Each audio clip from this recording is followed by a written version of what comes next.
liked by the sound of violence. You know, just watching the clips of seeing, like, Justin Gaethje at this indoor Trump event where nobody's wearing masks, and you're like, God damn it, you have a fight scheduled, young man. You have a goddamn big fight coming up on the books, man. You want to be out here at this like, does the name Herman Cain not mean anything to you guys? Don't screw around and put this stuff in jeopardy just so you can go, like, be a visual prop for Trump. Are you crazy? I don't get it. Well, Dana White was there, right? Yeah. So Dana White is going to go to this indoor Trump rally in Nevada, wherever it was, and then this week he's going to go back, be inside the bubble leading up to Woodley versus Covington, and you would assume not wear a mask or not wear gloves and shake everybody's hand and be there for the weigh-ins and the stare-downs and all that stuff. Really? He's going to do that? He's going to go be in a huge crowd situation where nobody's wearing masks indoors, and then he's going to go back into the quarantine bubble? How does that work? I think you know how it works. It doesn't work. That's how it works.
What up, everybody, and welcome back to yet another Sound of Violence podcast. We are we're not yet another podcast. We are an MMA podcast that talks about the MMA podcast you should catch, skip, and can't miss each week. And I just spilled delicious beer all over myself. I am Pulver, and I am back yet again with my co-host, Chris McDaffer. How you doing, buddy? I am doing fantastic. Now that I cracked this bad boy open. There you go. Oh yeah. Yeah, man. How you been? Still sweating? Dude, it has been hot down here in San Diego. I know it's way worse probably out where I am than where you are. Since I'm out in East County, where it's been 100 to 103 all week, or at least the last couple days. Which I'm starting to just get used to. I don't know if that's a good thing or a bad thing, but it's brutal out here. I'm guessing it's a little bit cooler over there, but probably not much, right? Not by a lot. Yeah, I'm dying right now. It's pretty fun. Yeah. Oh, that's how those go. Oh, so I should kill that fan, which I'm going to have to do in a second. But before I kill that fan, Chris, why don't we start us off with the... well, first off, I'd like to announce that we officially do more fact-checking and research than the Joe Rogan podcast, everybody. I'd like to officially award us that award. It literally didn't take much. It takes me writing down some notes. Yeah, I saw Googling. that whole thing today. Dude, how embarrassing. The motherfucker that always complains about how he'll never apologize. Not only apologize, but was, like, super easily wrong. And, like, if you were doing anything all other I'll than... say is at least he apologized, regardless if he was told to or not. Oh, he was told to by a lot of people, it feels like, right? But, yeah, that's true. He did own up to his idiocy and the dumbest fucking comment he said in a long time. You already know this is what happened after that. Fucking Bryce with Tanner told me. I heard it, dude. Dude, no, it wasn't Tanner, but Chad did say. Yeah, and fucking Skyler. Aubrey and Eddie were very accurate when they told me. Anyway. Yeah, and Cody didn't didn't fack his The chest. problem is half of these people are actual people in his life, and the other half are people that could reference 30 people in his life. So I don't know. Oh god, I think I got the Rona from joking about Joe Rogan in Texas. But I guess on that note, we should just keep on moving on. But I guess that's a great segue to a much better comedian. Chris, you want to start us off with our Doug Stanhope presents Papa Vodka presents our sponsors? Fuck, that's backwards. It's Papa Vodka presents Doug Stanhope presents our sponsors. But either way, really. Yeah, so I am in season here with this beer. I have an Oktoberfest. This is from Left Hand Brewing, which is based out of Longmont, Colorado. I've had their beer before. Left Hand's great. Their milk stout is what they're known for, right? I believe so, yeah. I think you're right. This is just called their Oktoberfest. I don't know if you can see that.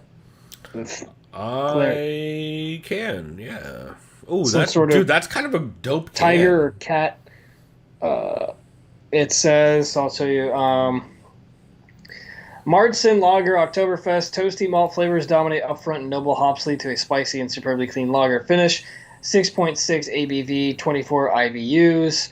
Ingredients: Rocky Mountain water, malted barley, hops, yeast. Employee owned, righteously independent. This is a very good Oktoberfest. I like this a lot. Nice.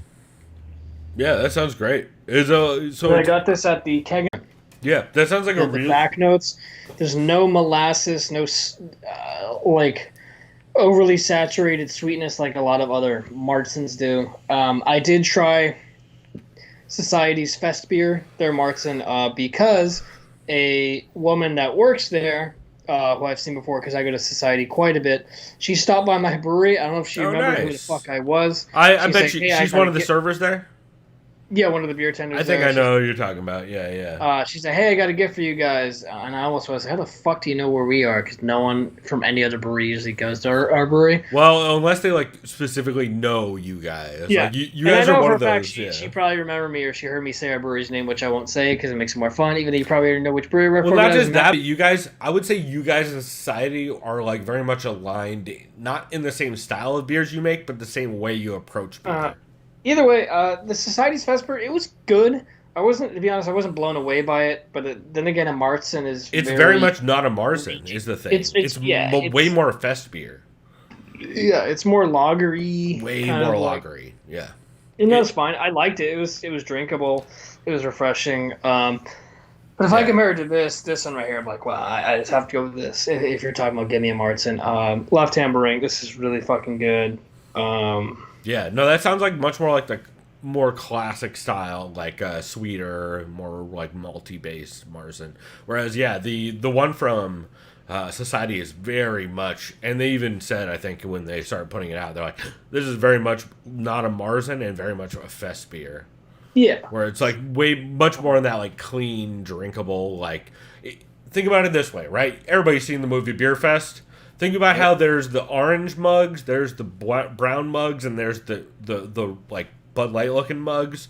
This is much more on the Bud Light looking mug version of the German beers than the We're drinking version. the crushable variant of that lager. Where it's crushable and it's way less malty. Like, that's what I like about this. I can honestly chug this beer, which is crazy.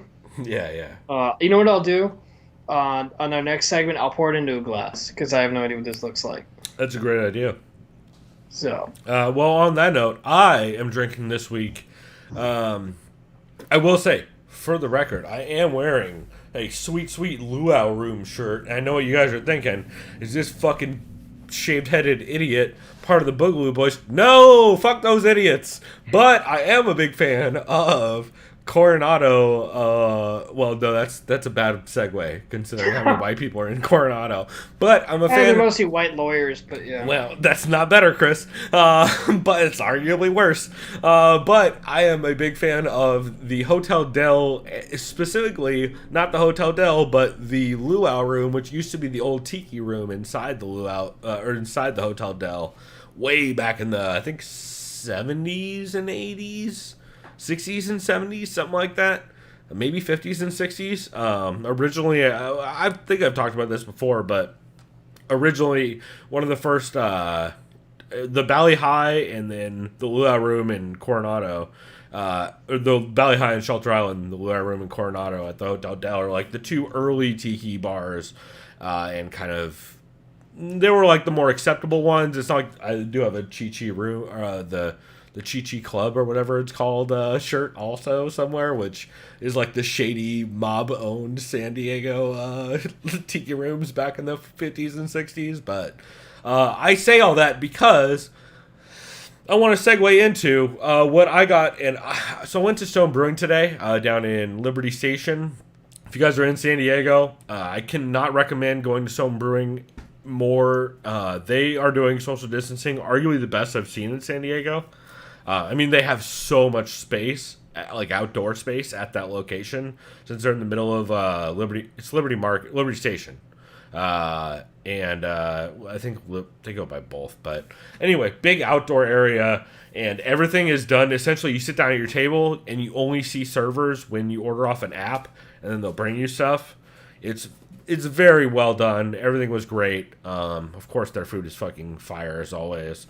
But they also just came out with their Black is Beautiful stout. The Stone Brewing Black is Beautiful. So cool. I actually have a crowler of Black is Beautiful.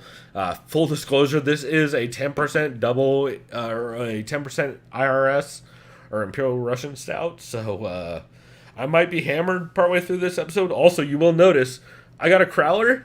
They're still doing the no stone unturned thing, even on the crowlers. That's pretty funny.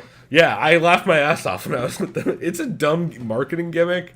I think they probably printed too many labels upside down to not make it a marketing gimmick at one point, and they just went with it. But yeah, it did make me laugh, so I'll give them that. But I figured on Colby Covington versus Tyron Woodley Fight Week, I have to drink a Black is Beautiful stout, or else.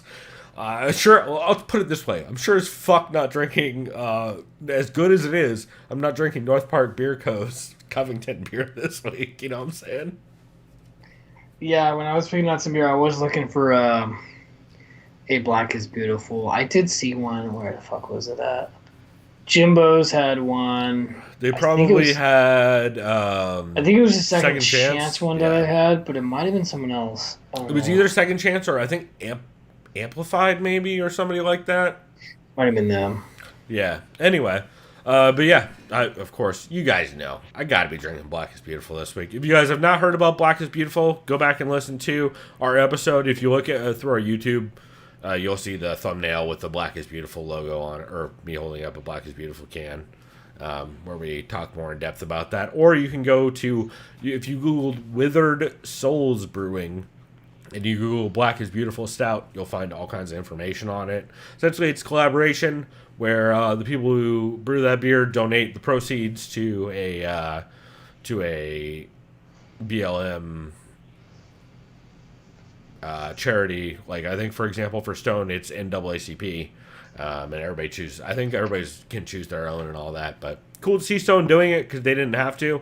They're a big enough brewery to where, and there's a lot of fucking white people associated with Stone Brewing Company. It's not the most diverse group of people, notoriously. Not like intentionally not diverse. It's just not, or at least for what I've seen. Not that there aren't diverse people who work there. I mean the higher ups kind of thing. So it's cool to see them come out and make a stand. Although I say that, people like Ale Smith and Carl Strauss did too. So Carl Strauss did, right? They did a BLM. Yeah, they did. I think so, yeah. Yeah. I had a momentary pause where I'm like, oh god, wait, did the German brewery do that before I just offhandedly say that? But yeah, they definitely did. But yeah, it's a very good version of this. I believe, if I remember right, I would have to look it up.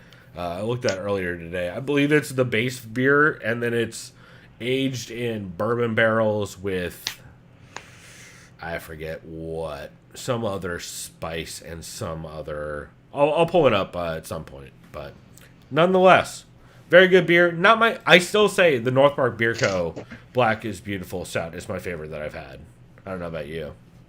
Yeah, I like the anise and the black licorice. I'd probably say it's not even that black licorice-y in that one, but yeah, it's just so well rounded and so smooth that, man, it's real drinkable. To be fair though, it's also one of the few non-doubles of a lot of these styles. But on that note, I have blabbered about beer much too long, and this is not a booze podcast, despite me trying to make that every week. So, Chris, why don't you start us off with the MMA? Oh, I would say we have news this week, but the only news I'm aware of in MMA podcasts, I'm going to get to on our new show. So, Chris, unless you have any news, you want to start us off with the MMA podcast you recommend people catch this week? Yeah, so just a heads up. Most of my podcasts that I mentioned today, I think is about 5 or 6, are all catches. Oh, there we go. So it's just gonna be more or less just speaking good on these guys. Well, yeah, start off with a couple. So the first one's a new one. Why don't you save that one and save it for the new segment then? Yeah. So here we go. MMA Uncensored. Haven't heard. I forgot this guy's name. He's clearly has an accent from Long Island, or as they say, Strong Island. MMA Uncensored, episode 26. The guest and only guest on the show, I think this episode is about 35, 40 minutes long, was Marlon Chito Vera. This is a very entertaining episode. There's not a lot of Cheeto interviews out there outside of like the Bisbing one and a couple aerial interviews. He kind of asked him initially, how do you wake up every morning? What's your mindset? And he's like, my mindset's I'm being happy, but I also recognize what it's like to lose, and it helps me stay grounded. If you're wondering if that's shade towards O'Malley, he kind of rips into O'Malley pretty good in this episode. How so? Fuck this guy's name. The host. I'll pull it up while you're talking. Censored. He asked him, when you hear O'Malley's comments about I didn't lose the fight fair and square, what goes through your head? Cheeto said, I think it's silly. He says this guy clearly doesn't know how to accept a loss. He says nerve damage happens in a lot of fights. It is what it is. He says he's experienced nerve damage. He knows what it's like to not be able to stand on his foot or just have balance, and it's just really it's up to your mentality and how you really just kind of bite down on your mouthpiece, right, and kind of keep going. How you Joe Mignon, thank you. And I didn't know how to say it, so that's why I dropped it in chat. Yeah, of course he is Italian. Yeah. He basically sounds like. Why don't you go ahead and throw out 13 racist phrases for Italians like you always do? He's a guinea. We should again reiterate Chris's last name. Go ahead. Madafeli. Okay, there we go. Basically Cheeto was saying this dude needs to move on from the loss, because I remember I think I texted you a week or two ago. Initially, when he lost, O'Malley still had 12-0 in his bio, and now it just doesn't have anything. It just says UFC fighter, and it's just I remember he had that really bad take on his podcast with him and his head Which coach. one? Because there's been a couple. Bro Science, where basically he was like, well, I don't really think I lost. And all I know is the underlying thing from this is that a year from now, I'll be a top 5 bantamweight, and he's gonna be a journeyman, and that's it is what it is. And he's talking about it. I'm just the whole time I'm like, oh. Okay, so that's how you're going to do it. I mean, it is a very, to be fair, it is a very good example of why you need to be careful about being on podcasts when you're young. As a dude who was on podcasts when he was young and said dumb shit, which luckily I was on podcasts with other people who didn't say dumb shit, so nobody cares. But, it is a... I in no way want to misrepresent how much of a double-edged sword a podcast can be for a fighter. Because, it 100% is, and, I feel like a lot of times, just as a whole, we all misrepresent how much a podcast can tank a fighter's career as much as they can help it. Because I'm absolutely one of those people. I tell every single... I don't think you guys have ever seen me on Twitter tell someone not to start a podcast unless they're just the worst. And that's every single one who asks us, reporter, or not us in general, just in the world, fighters, reporters, fans, anybody. I told them, yeah, start a podcast. Why not? I'll listen to it, at least an episode. I'll see what's up. I'll listen to it at the beginning, and I'll listen to it 6 months from now. That's the way to do it. But it very much though. When you're a young dude like a Sean O'Malley, and especially as a fighter, and I like O'Malley's confidence. I do. I like his mindset. I like how he thinks he's the best. But I think there's also a time and place where you need to be complacent, and in defeat, you need to realize that's what makes every great fighter not that every great fighter needs to lose, because there are great fighters already that still haven't lost, like Adesanya and Habib and Costa, right?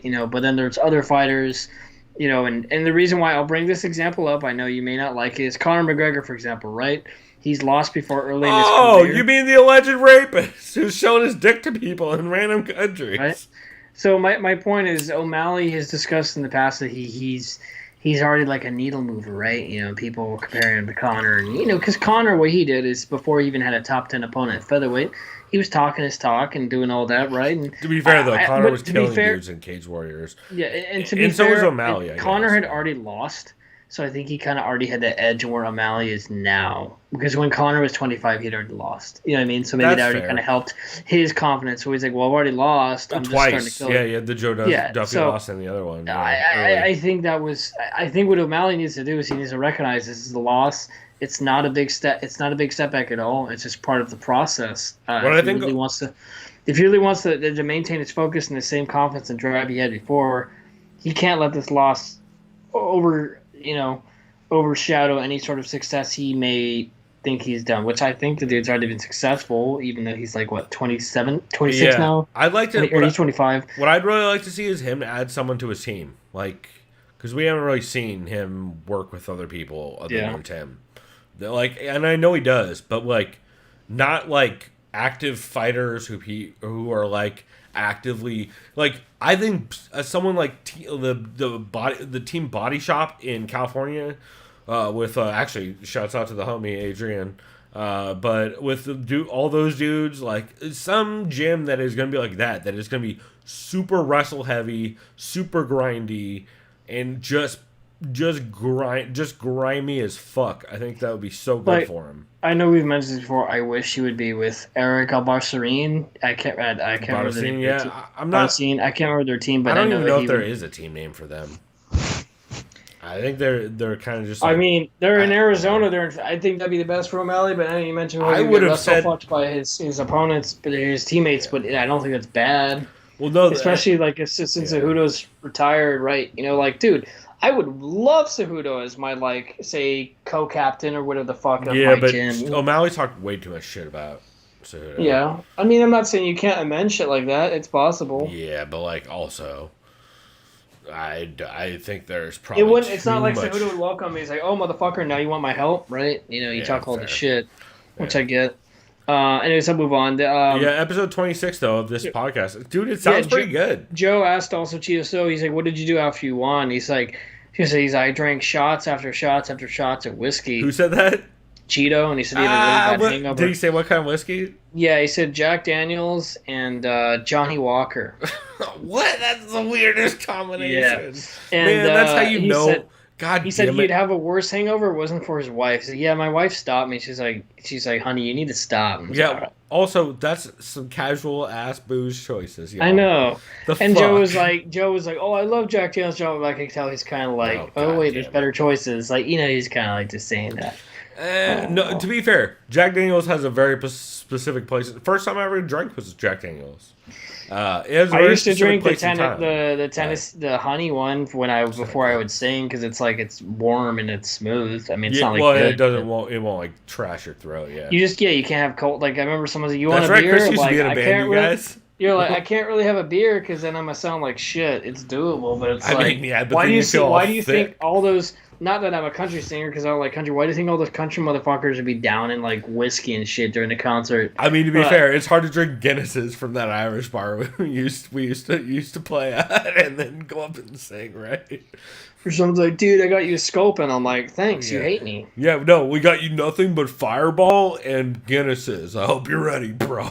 I'm like, hey, let me go back to when I was 21 too. Thanks. I'll have some Fireball. To be fair, dude, I feel like half the shit that was handed to me at that bar was either a Fireball or a Guinness. All I know is if you met someone that was like, what are you drinking? Fireball. I'm like, all right, see you later. Shouts out to Dwayne. Shouts out to Angie. Shouts out to that one pregnant blonde chick who used to always work behind the bar and threw me out a couple times. I think her name was... she not there anymore? No, dude, she got fired a long time ago. Really? How you gonna throw me out and get fired, lady? Come on. I think her name was Caitlin. Ugh. Yeah, she was. She used to like me, but to be fair, She was cool. the couple times she did throw me out, I definitely should have been thrown out. I was there when Those she are a threw you out couple of because I followed yeah. you out and I was like, all right, dude, let's go back Well, to my house. if I remember right, you were there because those were a couple of G6 nights, and me and G6 Oh no! both Oh got no! No! thrown No! out. I was there because both of you guys got thrown at the same time. Twice. And then I was like, all right, what do you guys want to do next? I just decided to leave. I closed out because I'm not Smart. gonna leave you guys behind. I was That's like, all right, smart. Well, also we didn't do much after that, if I remember right. But anyway, yeah, no, that I'll sounds like a close good this out. episode, though. Yeah, I'll close this out. The Cheeto, they said they said if you wanted to fight anyone, not that you're a matchmaker, like who would you want to fight? He said he'd love to fight Aldo or Cruz. He lastly said O'Malley's drinking too much of his own Kool-Aid. They asked him what kind of music you listen to when you train. He says he listens mostly to reggae, rap, and salsa. Shocking. I feel like you could say that about almost every gym. And he also listens to like Ecuadorian artists, I believe too. But I wouldn't be able to tell you who they are because he's from Ecuador. I'm not familiar with that music scene, but that's cool. Yeah, I thought so. Cool, man. You know what? Since I only have one catch for this week, or I might have like 1.5. I might pull a second. One of my catches, by the way, might be your can't miss, but I doubt it. I don't know, but actually, I do. No, it's the name of the podcast is there's alliteration involved. I don't think I even have that on my list. Did I send it to you to listen to? No. Okay, then it's not even on my list, so I'm curious to get to it. So why don't you let us know another MMA podcast you recommend we all catch? Speaking of alliteration, Heavy Hands, 331. Dude, so I did not, I will full disclosure say, I did not get to all of Heavy Hands this week, but the little bit I did get to was great. Wait, say that one more time? Sorry, you kind of cut out. Oh, it's all good. I said the little bit of Heavy Hands I did get to was great, but I did not get to much of it this week, unfortunately. Okay. So this one, as they do, a little bit of a preview. I won't say who I think's. Well, never mind. Well, we all want one person to win, but we all are afraid the other one's going to win. So the opening note their call open is they literally send their call open. I think it was Phil McKenzie. Imagine losing 10 straight rounds and then 5 next are to Colby. They said, that's not to say this is a solid main card for a fight night, because they said it's absolutely a fantastic main card. The whole card is pretty good, dude. I'm kind of really impressed with this card overall, that it's held. Well, we'll see tomorrow morning though, because we're still waiting on one more positive or negative test, depending on how you think about it. So I won't do their preview stuff because we'll talk about that later. Spoiler, they both like Colby. Then they talk about Donald Cerrone versus Nike Pierce. Then they talk about, of course, the hyped Hamzat Chimaev versus Gerald Meerschaert, aka GM3. That's right, and Hamzat, aka Hazmat. That's right. Which I legit write his name down as Hazmat nowadays, and I'm here for it. Hazmat Chimaev has a hard-ass Russian feel to it, you know what I mean?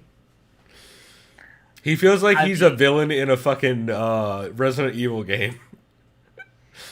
I can see that. So yeah, most of this is preview stuff. My biggest takeaway from this episode, which was a catch to me, is Connor comes up with the quote, "Initiative is the key to any style of success," which is why, based on when you listen to this, who he chooses in each fight is because those fighters are going to take advantage of the style matchups. That's how I'll put it without spoiling. Yeah, and I really listen to this one as like a preview podcast. Yeah, I really liked just the discussions they had overall about the breakdown of the cards. Yeah, this is one of those. It's always fun to hear them talk about a card they're actually interested in, because especially after the last couple cards, I feel like we all, as a whole, as the MMA community, especially the MMA podcast community, are relieved to talk about fights that are actually interesting and like matter for divisions and shit like that. So yeah, it definitely. Not only does it add to that show, but I think it the bit I heard of it was really good as well. So yeah, I mean, and also, who doesn't love fucking Conor Rebush and Phil McKenzie? Good God. Although, I will say, full shots fired at Connor Rebush right now for never actually sending Phil the audio for historical perspective. Evidently he sent it, but then just never told Phil, and I knew about it on podcast for a month now, and I figured somebody would have, either Phil would have listened or somebody would have told him. And then evidently I saw Phil this week being like, the fuck? Connor evidently sent me shit and didn't tell me. There's very fun stuff happening between Phil from the fight site. Or not Phil. God damn it, I said Phil like 14 times. It was Kyle. What am I talking about? Kyle McLaughlin from the fight site and Connor Rebush with their historical hands back and forth. It's been great this week. And theoretically, it should be like a 4-hour episode or a 12-minute episode, depending on how much has to be edited. So speaking of Kyle McLaughlin, please... Okay, wait, on. God damn it. Go. Here comes either a David Lynch. Here comes some kind of David Lynch reference. What you got? I'll just say boxing. A big part of boxing died 2 days ago. Oh, actually, no. That's actually about the actual Kyle McLaughlin, Polgus Boxeo. He is a massive boxing guy. I'm not even gonna repeat what I saw. It's just like I don't even know what you're referencing. I'll tell you off air, but basically the point is, like, you know how you mean about how the zone sucks? I can't say because it's gonna make me in a bad mood. I'm already in a bad mood thinking about this. Anyways, you know how Dana White pissed us off for specific reasons, and we'll mention that next. Is there a fuckboy English promoter that's pissing you off?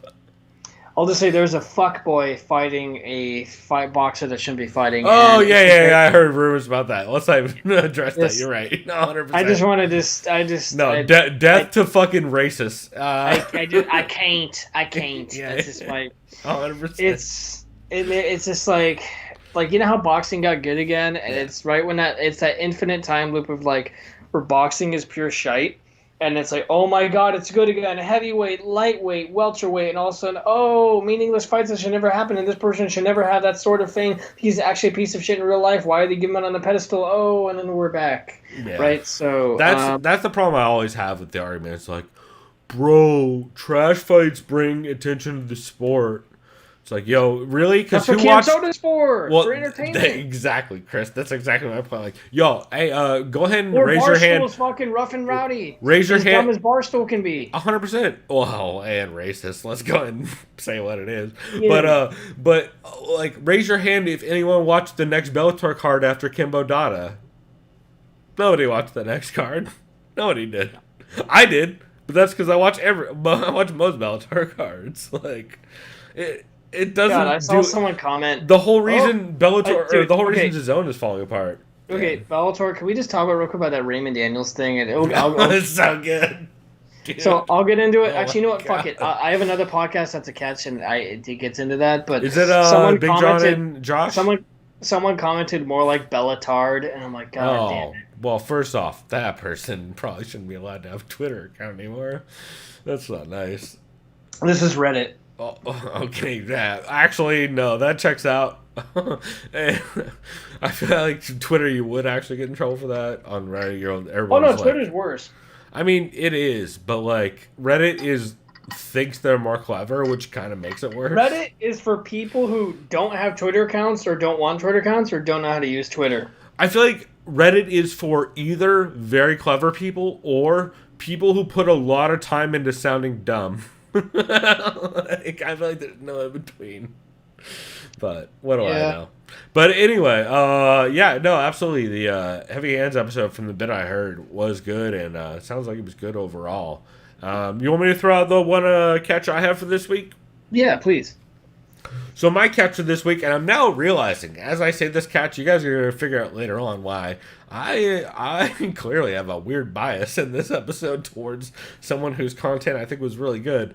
But Ben Folks was a guest on the Verbal Tap MMA podcast, episode 427. And Ben opens up talking about the smoky death that is currently Montana, thanks to Oregon and California right now. And it's a really interesting episode. I mean, Verbal Tap has been doing podcasts since the Co-Main Event podcast has started. Co-Main Event is on 419 right now, and Verbal Tap's on 427. So they literally started at like within weeks of each other, like a decade ago, or over a decade ago now, I believe. So it's cool hearing them talk to Ben about like getting into, Ben talked about a bit before on other stuff, but kind of how he got into BJJ and then subsequently MMA while being at SCSU, going to college, of course, for I believe he has a degree in creative writing.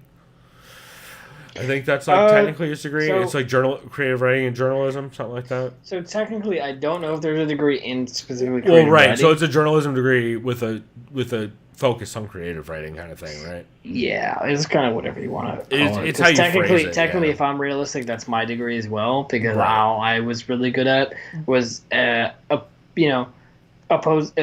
editorial or an opinion piece is my forte, because I am very good at like shifting words and creative bullshit and dark humor. That's my whole style. Yeah. When I'm not being professional. That's right. When I'm more free flowing, I guess. When I'm given leeway. I gotta make start this trying fun. to pimp you out to some of these fucking goddamn websites, because I guarantee you. I'll say this right now. if they My read some of writer's your block stuff, is they'd be almost happy. ending. I'm gaining that confidence back again. I just need to. Hey, I'll you just say should- this. I had some ideas for writing some stuff in the past couple weeks, but a lot of it centers on writing about a certain alleged sex offender, and I don't want to go that route because it's too you easy. saying, is it the president of the UFC, or is it their biggest star who they have big plans for at the beginning of the year? No comment, because I'm speaking as a representative of my journalistic integrity, so absolutely no comment on that. No, 100%, and that's why I am asking the I'll say fucking this. trollish garbage. I want it to be something new, something that I haven't done before, because it's easy to shit on easy targets like that. Of course, and it's like it doesn't do anything for you or the subject. Yeah. So, right? because I think the last thing I wrote was like in January 2018. It's like, oh god. But it was super prescient funny. in Yeah. retrospect, because it's about how the I'll say money straight weight shit was bullshit. I'm gonna have something by the end of the year, and I'm not kidding, and I will fucking pay you money if I don't. I'm just kidding, but I have some things. I'll pay you money to working- put it out. How about that? Yeah, I'm not kidding. right. I'll pay you to put the article on our site. Either way, I need your help in if anything, you can always just pitch something to me too, just like editor style, not that you're. I got you. responsible. Yeah, like whatever you throw wanna do topics next. at you. Yeah, throw topics at me, because that also helps me out, and then I'll spin it. I got into some stuff something, for you. while being responsible, because I'm not gonna. I'm not gonna be reckless. Like I'll be like legit. No, about it. I'm the reckless one. We all know this. Either way, I really want to write again. I have the creative juices flowing again. There's so many future stars lined up in the UFC. Even today, if you look at the press conference, people know what I'm talking about. There's a lot of things lining up. Well, and not in only sport, there's a lot of new faces, which I will get into in the next 5 minutes, because I have a very good podcast to catch that talked about a new face that's long overdue in the UFC. Speaking of creative juices. Well, we'll segue right into that, but right before we do, the only other thing I had on this Verbal Tap episode is it's a lot of fun. It's a lot of fun back and forths. Raph and off the top of my head, I forget the other dude's name who hosts the podcast. Oh god damn it, this is gonna bother me. God, this is gonna fucking ruin me. And I guarantee you, like every podcast, including our own, no one puts the name of the host in their fucking Twitter bio. So no one can ever figure out what the fuck anyone's name is if they just quickly Google it. Anyway, Raph and the other host, who I'm a big fan of, and I apologize for forgetting your name, they ask all the questions you want to hear. They ask about Ben Folks' brown belt, which he is a brown belt. People sleep on. Oh, cool. And they talk about his Palo Trash neck and how he's like recovering from it. Oh, shit. Well, I mean, we all know about his Palo Trash neck. That's been a long time discussion on the podcast, but it's cool hearing them talk about that, and then also kind of like Raph pitches his run on. I believe it was Raph that pitches his run on, like, hey, when I sit in press row, like, again, these are both the dudes on Verbal Tap are very high level BJJ practitioners. So when they sit on press row, they have a little bit different feel than like a Kevin Iole, for example. But it's funny to hear them. They're like, I look down press row. I'm not worried about that many people, but I see a Ben Folks, and I'm like, that could be kind of tough. And Ben was like, the person you have to look out for is you need to check for Luke Thomas and see if he's on the list because he's huge.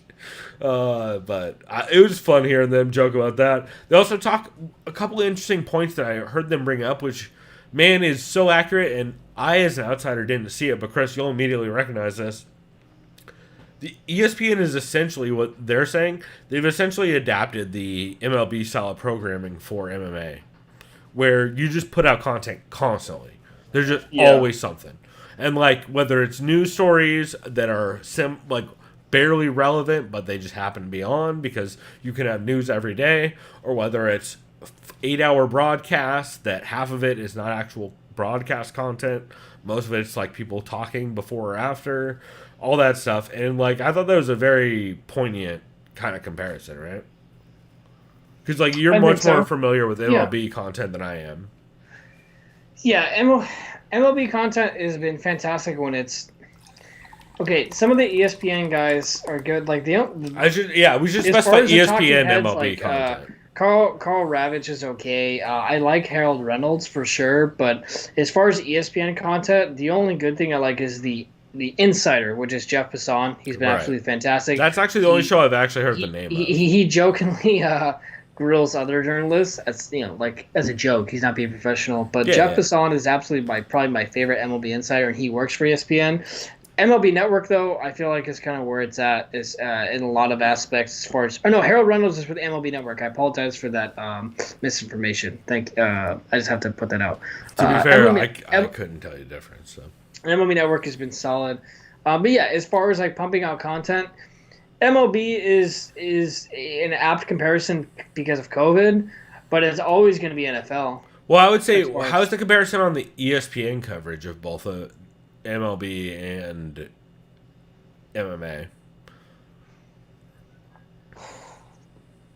I'll say this. I'll say MMA is a lot more disjointed because it's just like by nature, right?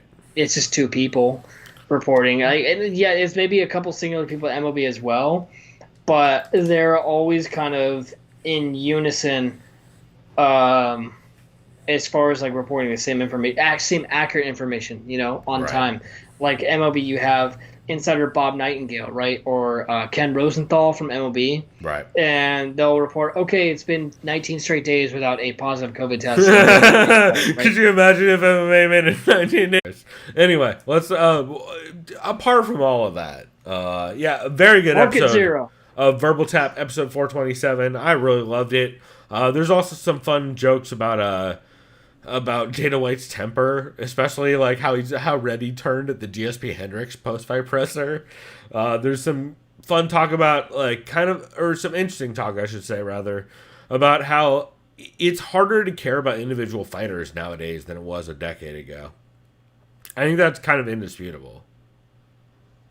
I can see that.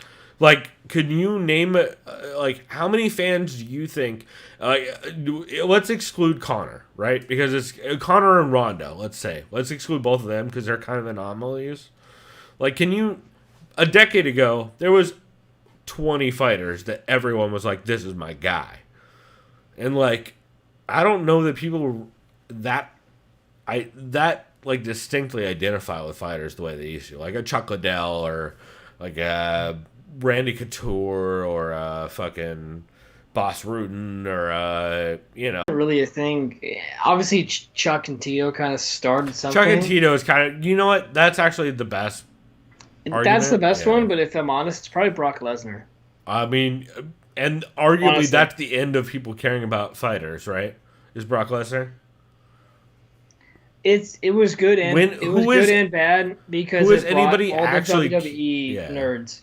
But who has actually cared about a fighter after Brock Lesnar? I mean, not that people don't, because that's I care about a fuckload of fighters. But I mean, as a public whole, I feel like they're outside of a giant star. There's much less just people caring about individual fighters, like ride or die shit. Like there used to be like the Sefi Crooklands, who is like, if you put Robbie Lawler on a card, I am picking Robbie Lawler, and if Robbie Lawler doesn't win, I'm gonna have a bad night. Like that's just who she is. Yeah. Ride or die till the end of time. I feel like I feel like there's a lot less kind of of that. pulled out are the Diaz brothers, McGregor, And we're talking about people from a decade Habib. ago. Or, yeah, undefeated fighters, which is, like, weird. It's weird. I don't know. Thought it was an interesting point they brought up, so. Yeah, Verbal Tap episode 427. It's definitely a bit of a goofy episode. There's some fun bits here and there. And even Ben tweeted out that he had a good time on it. But, yeah, man, I've really been liking Verbal Tap. I started re-listening to them, because I listened to them a while back, but I picked back up on their show, I think around episode 420 or so, if I remember right. And yeah, man, I've just been really loving it. It is very much a co-main event style of pacing. Very much in the same way that, like, of course, co-main event podcast is. I would say the Way of the Warrior podcast was very much in that same kind of two hosts kind of back and forth pacing. Chris, I think we talked about this in the past, so. Yeah, man. If you guys are looking for like that kind of a pace show, I think Verbal Tap is absolutely it. Nice, man. That sounds like it had really good kind of just cadence and structure to it, and a nice flow, Yeah, like you said. It was great. Why don't you go ahead and let us know? Because I think you still have two more, or at least two more catches, right? I have one more catch. Okay. Well, it's two more. There's the one you sent me a text at the last minute. Two of those, and those are more or less mentions because they were Gotcha, good, but I didn't gotcha. listen to the entire episode. And they'll come up anyway. So I have one more catch, and then a new, which is actually also a catch. The new we'll get to you, but yeah. Yeah, technically. no, I know that. So this catch, it's called the Fight HQ podcast with. Whoa, never heard of it. So I guess this is new. Sorry, I lied. With Jason Floyd and Peter Rogers Jr. Okay, So, I know who Jason Floyd the is. reason why I listened to this, it was a Google search. I'm like, who the fuck is talking about the new signing? These guys did. This is really solid. For those who have been under a rock the past 24 hours, Michael Chandler is signed with the UFC officially. Yeah. Don't know how he was exempt. I will from the officially USADA say. pool. Yeah, I was gonna say. Well, no. So if they're a new signing, technically they That's can what I waive read. they can technically waive the period. That's how Brock Lesnar got in, or didn't get. No, Brock Lesnar was actually different. That's how like all these short notice signings we're seeing on cards every week, where they're like they agreed on 2 days notice. That's basically they have a waiver period for anybody who wasn't. The only qualifier is if you're previously a UFC fighter, then you have to go through the pool. But if you're like, say, and technically I think Contender Series is part of technically previously being under, which is, I don't know if that legally works. That seems questionable. But I believe Contender Series also qualifies for that. But if you've never been signed to a Zuffa or UFC contract, then technically I believe you can waive that period depending on the athletic commission and shit. Which, hey, convenient for the person they're trying to use that for, huh? Yeah, right. Speaking of which, Patricio Pibble, I'm sure, has something to say. This is Michael Chandler signed with the UFC. At his age, is this his last opportunity to show that he's still one of the best? I mean, I guess. He's like, what, 34, 35, something like that? I mean, I don't know. He We'll is see. very much in the position Ben Askren should have been in prior to one. Yeah. They discuss how they said, okay, so does Justin Gaethje or Khabib Nurmagomedov have to prepare for Chandler? Since apparently he's the backup fighter for that fight, which I think is fucking That's bananas. the rumor. It's so stupid. It's dumb. Well, no, here's how I would agree to it. If he was the Bellator champion, and if he didn't get smoked by fucking Pitbull, then that would be a totally reasonable position. Is totally not insecure. But you can't, as Dana White, you can't say, I don't know who the guy is who knocked this guy out, but also, the guy who got knocked out is our alternate, not Justin Gaethje, or not Dustin not Poirier, Tony or, Tony Ferguson, which is fucking ludicrous, so. It basically came down to... It came down to they Dustin, can pay him garbage Jason Dustin's money. like, I'm not going to pay you what you're worth because I'm a piece of shit. Tony, I don't give a fuck what you have to say, even though you're in support of Dustin Poirier. Hey, Michael Chandler, you said you want to take less money because you want to get a title shot? You're in, brother. And he's like, all right, cool. Well, I guarantee you, Dustin Poirier, if he was going to be that alternate, would ask for his show money, and I would bet that Michael Chandler might not ask for. He might not even have show money written into his contract. In which case, if he just has to weigh in, what does that mean? Yeah. And he's like, oh, and I can be roided for this fight, allegedly. Allegedly. I'm go and pull on my collar a little bit over here. Allegedly, that's what I said. Yeah. Go ahead and repeat that a couple more times. No, I just wiped my got you, memory I and got it you. blocks I'm that. fucking with Bang, you. bang, we're good. Yeah. So then they compared, which I liked about this a lot, is they compared replay challenges in the National Football League as far as implementation for refs missing penalties during a fight. Yeah, and and they you would brought know this- most about this because I And only so vaguely the have. NFL recently implemented replays for missed calls on pass interference. The reason why they implemented this was about 2 years ago in the NFC Championship game. The Saints should have had a pass interference called on them. Oh, because you mean you mean it was on a offensive super PI important on game? the Rams, and the refs didn't call it, and the Saints got fucked, and they went to overtime, and then they lost. Their point is, Wasn't that if in the Raymond fucking Daniels- finals quarter? Like it was a finals game, right? yeah, it's a semifinals match between the Rams and the Saints. Because like the Saints are notoriously get fucked, but like also that one was one They're of a the great most team that likes egregious, to right? get fucked.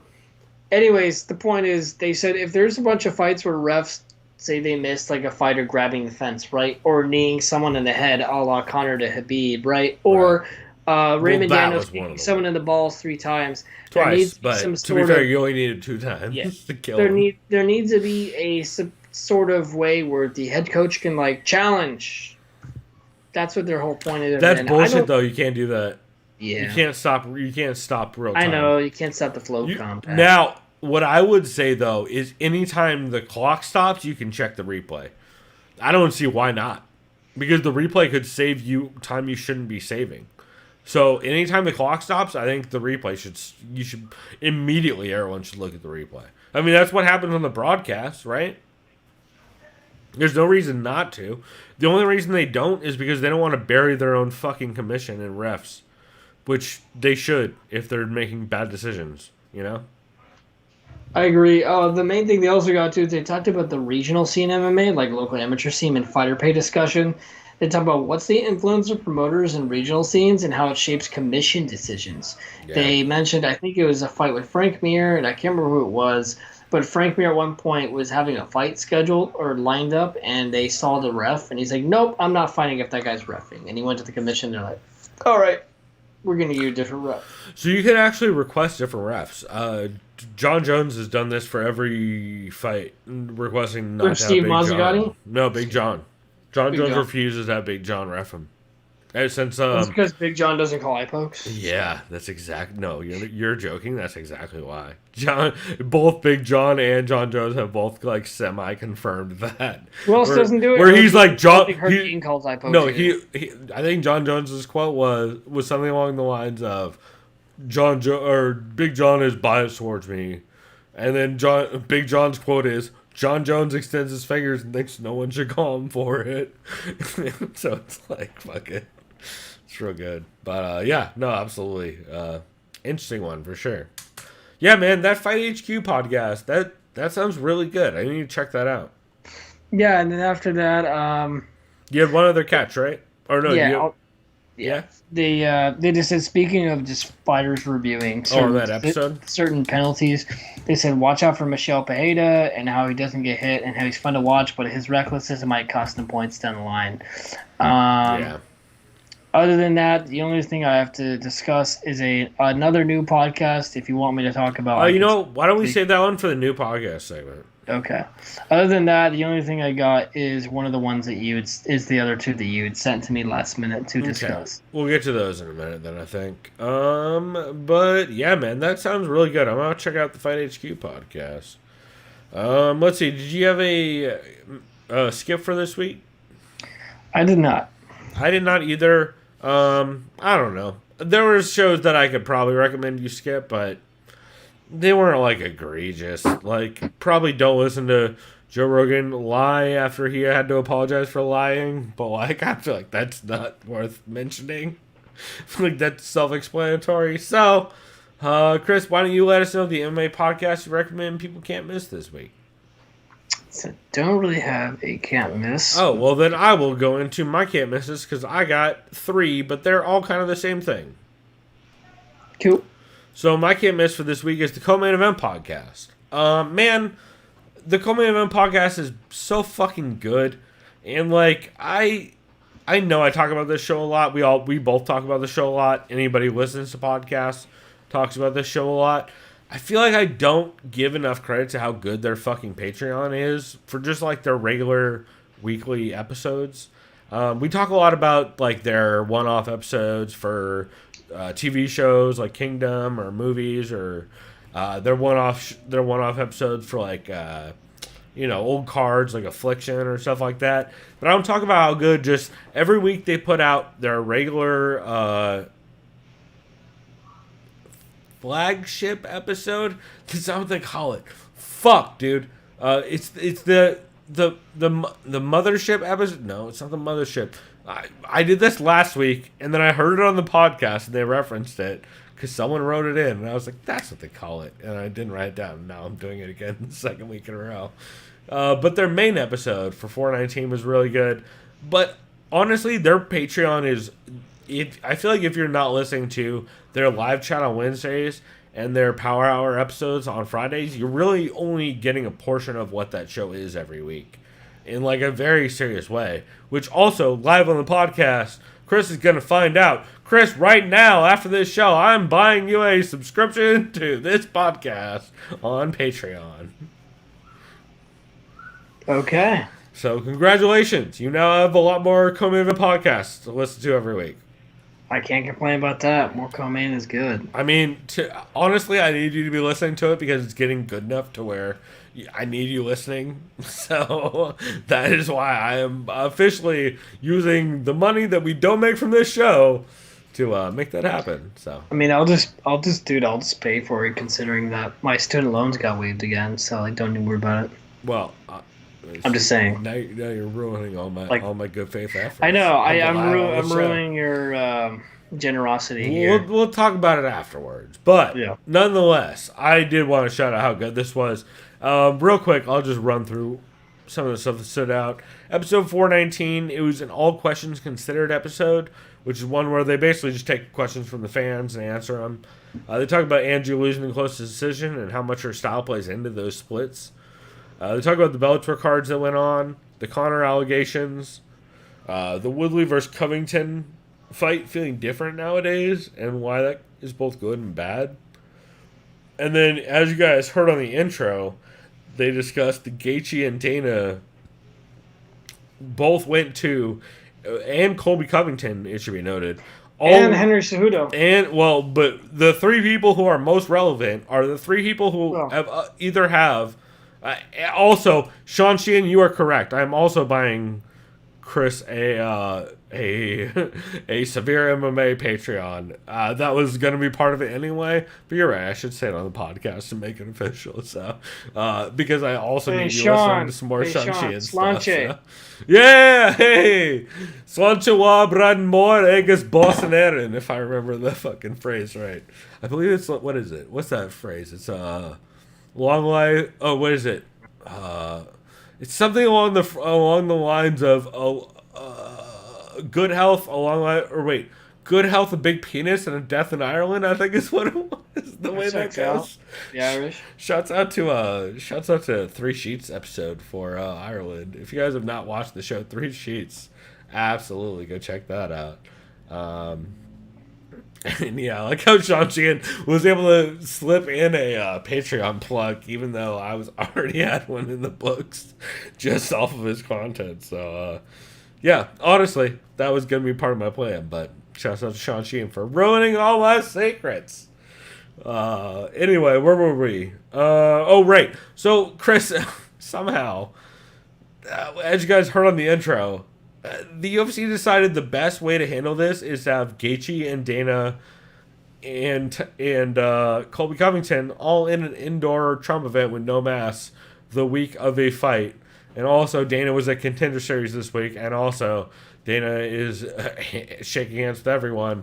So, odds on the entire card being canceled this week. Now that we are the Friday night before the event, how many fights are getting canceled tomorrow, Chris? How many on the card? Probably 11, right? Yeah, something like that. Usually it's a standard. 11, I'd say 2 get canceled. I mean, I'm real worried about the main event. I'm not gonna lie. You know what? The main event's gonna stay because it's just meant to be. I hope It's on your end, and the main event will happen. Yeah, that's fair. All right. Well, so I actually have a couple can't misses this week. Spoiler alert, they're all the co-main event podcast Patreon after this. Their live chat for August 15th was really good, or 16th, I apologize, was really good. They talked about CBS Sports being in less homes than Paramount, which I did not know ahead of time. This is actually, I think, something that Sean brought up on Severe MMA as well, which is that like a lot of people are like celebrating. They're like, oh, they're moving to a sports channel. They're not on Paramount anymore, and no one's talking about how no one has CBS Sports, which is interesting. Also, Jalen Turner had I believe what's pronounced as a tarantula, according to Sean Sheehan. He had a tarantula inside the COVID bubble somehow. By the way, I fucking will never pronounce tarantula the same way again after I heard Sean Sheehan say that. It's my favorite shit. But also, I am 100% in agreement with Sean Sheehan in that I know this was supposed to be a CME segment, but Sean Sheehan fucking, of course, broadsided it like a goddamn pirate he is. And, yeah, man, I don't know how you get what is referred to as a tarantula into the COVID bubble, but you probably shouldn't be able to do that, bro. That means your security is at least lackluster. And then here's the other question, Chris, that comes up in the live chat that is going to be on our next, I believe Sean Sheehan's, I don't know what the fuck that is. Is that a pirate flag in the chat? I think that might be what that is. Oh, no, it's a spider. That makes way more sense. So, Chris, the other thing that terrified me that came up this week that I never considered that made me really sad and kind of fucked up that you'll hear in our next clip is someone asked in the live chat this week, why is it that specifically Ali's fighters are outwardly supporting Trump, and is it just Ali trying to get closer to Dana? And how bad does that make you feel now that you've heard that idea? I mean, has Usman come out and supported Trump? Because I doubt that. Has Usman said anything political? Nah, yeah, that's a good point. Never. He actually knows that he's smart enough to stay out of that. So, even when he fought Colby, he avoided that shit. I think it's more of him just trying to get more closer to Dana, or just kind of just stay. It's him holding his pocket more. He's holding his fighters hostage, kind of. Yeah. As an excuse to support Dana, because like I think we all, as a whole in the community, would be real curious to know if you were to talk to Justin Gaethje, like Justin Gaethje is from a very small town in Arizona that is a very much a like industry like mining blue collar, right? It's the barely blue collar. Like it's like low class mining town, much like Bisbee, Arizona, where Doug Stanhope is. Yeah. But like, and so like I don't know, like, but like for if your manager is putting that thought in people's heads, maybe we don't have the best manager for the game.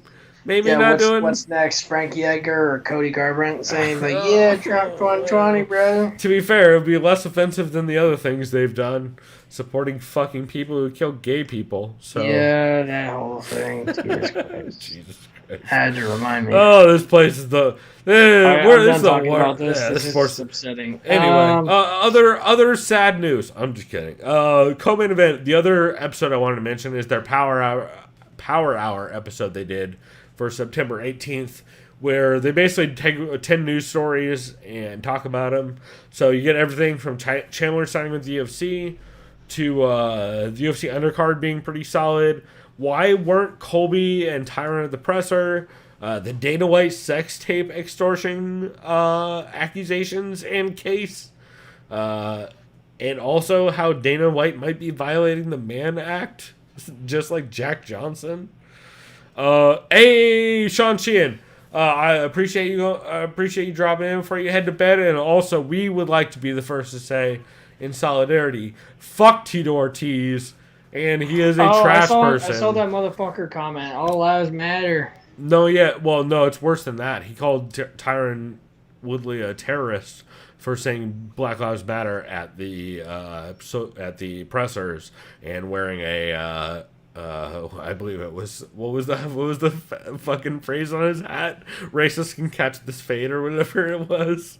Oh, I agree with all that. I know, it was the best. Hat over my face because Tito Ortiz is a shit stain on the MMA community. Well, I mean, he always has been. He's always been. Him and Ken Shamrock have always been horrible, horrible people, and I think we have always all agreed on that. However, man, it's sad.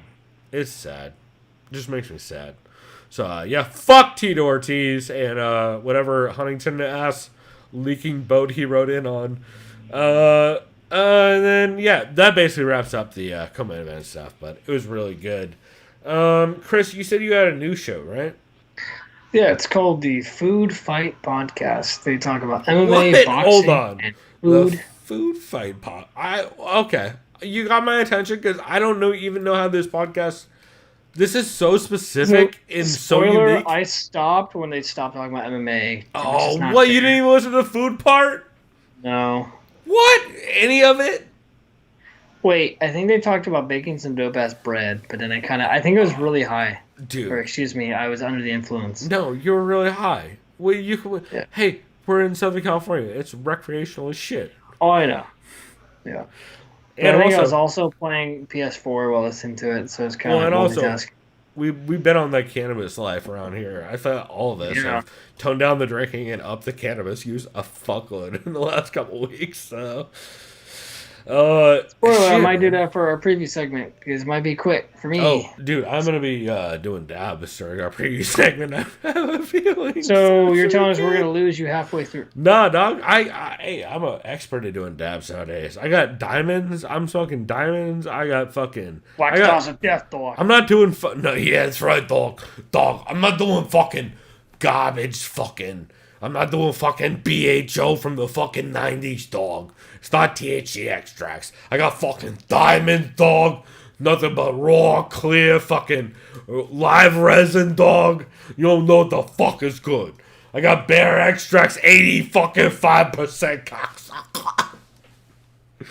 The way when he talks and he clears his throat, it's like, I think that's all that resin you need to find out of yourself. Also, by the way, it's a legit. I do have a legit 85% fucking diamond. They'll probably give me so I'm good on that. It's indigo and it's very clean. You don't have to. But I'll be asleep in about 2 minutes. You said you had that new show, right? So the first part they said a spinning back kick to the balls twice should make every grown man cry. They said looked like a man had been damn shot at the scene. They said they believe it should have been a disqualification for Raymond Daniels. They don't agree with the no contest. It was brutal. What's the name of that show again? I'm sorry. Food Fight Podcast. Food Fight Podcast. Perfect. Also, keep going because They said the Friday card in Bellator was solid, but the Saturday card not so much. They talked about Juan Archuleta winning the Bellator Bantamweight Championship. They said shouts out to him having the snake himself, TJ Dillashaw, and Cub Swanson, who's not a snake, he's just a cub, in his corner. They also said one of us here will die before Diego Sanchez decides to retire. They said the Alistair Overeem Augusta Sakai card was trash. They say big shouts out to Roxanne Modafferi, my cousin. They want her to have success because of her success in the past, mostly because of the Ultimate Fighter and her title shot against Nico Montano, all that. And they love seeing Roxy fight. congrats to her big victory over Nazi sympathizer. I'm just kidding. I'm not going to make the joke anymore. Andrew KGB Lee. They said Donald Cerrone. This is a little disrespectful, kind of. They said the man should hang it up. Shouldn't even fight this weekend. Then they go on to talk about if Tyron Woodley lays another goose egg, please go to Bellator, because that's the new insult for fighters losing consecutive fights in the UFC. It means you should go to Bellator. I disagree with that. I understand where they're coming from, though. They said if Colby Covington wins this fight tomorrow, he absolutely should fight the winner of Kamaru Usman and Gilbert Burns for the belt again. I am leaning that way as well. They felt Angela Hill got robbed again. So do I. So does Pulver. They said she seems to turn it up every fight in the 5th round and outstrike her opponent. She just closes out her fights ever so consecutively and just consistently, really. They said look at her face after the Claudia Gadelha fight and look at her face after the Michelle Watterson fight and compare. Yep. That's it. That's what I had. These guys are just very precise and to the point. Except for the food part that you didn't listen to. Yeah, because I'm a piece of shit. Well, here's what I will say, is Chris will listen to that show again next week and tell us about the food fight part, and I will listen to it as well, because I'm curious. Because, like, what if they're eating, like, fucking ultra-vegan wings that are, like, made out of fucking people? Soylent Green, yeah, all that. By the way, vegan wings made out of people? Not even a blink from you.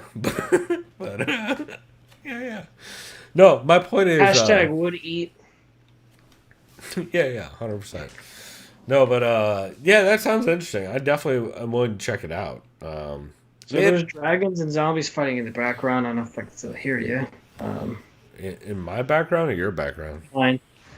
Really? Because I can't hear it at all. So that's okay. Beautiful. I mean, we got your levels beautiful right now. Fuck yeah. Cool, man. Well, I guess that'll segue nicely into the new shows for this week. I have a couple. You have one, right? With the two you mentioned. Oh, you have two. I did send two to you. Well, you know what? You want to start with... why don't we start with one of mine, and then we'll get to yours. Yeah. We'll start with the quick one, which is the Body Lock MMA's shitty UFC fight predictions, Covington vs. Woodley, which is a new show that Patrick Auger, I believe is how you pronounce it, Auger. I'm a big Patrick Auger fan from the Body Lock, and I believe he's been doing this series for a little bit.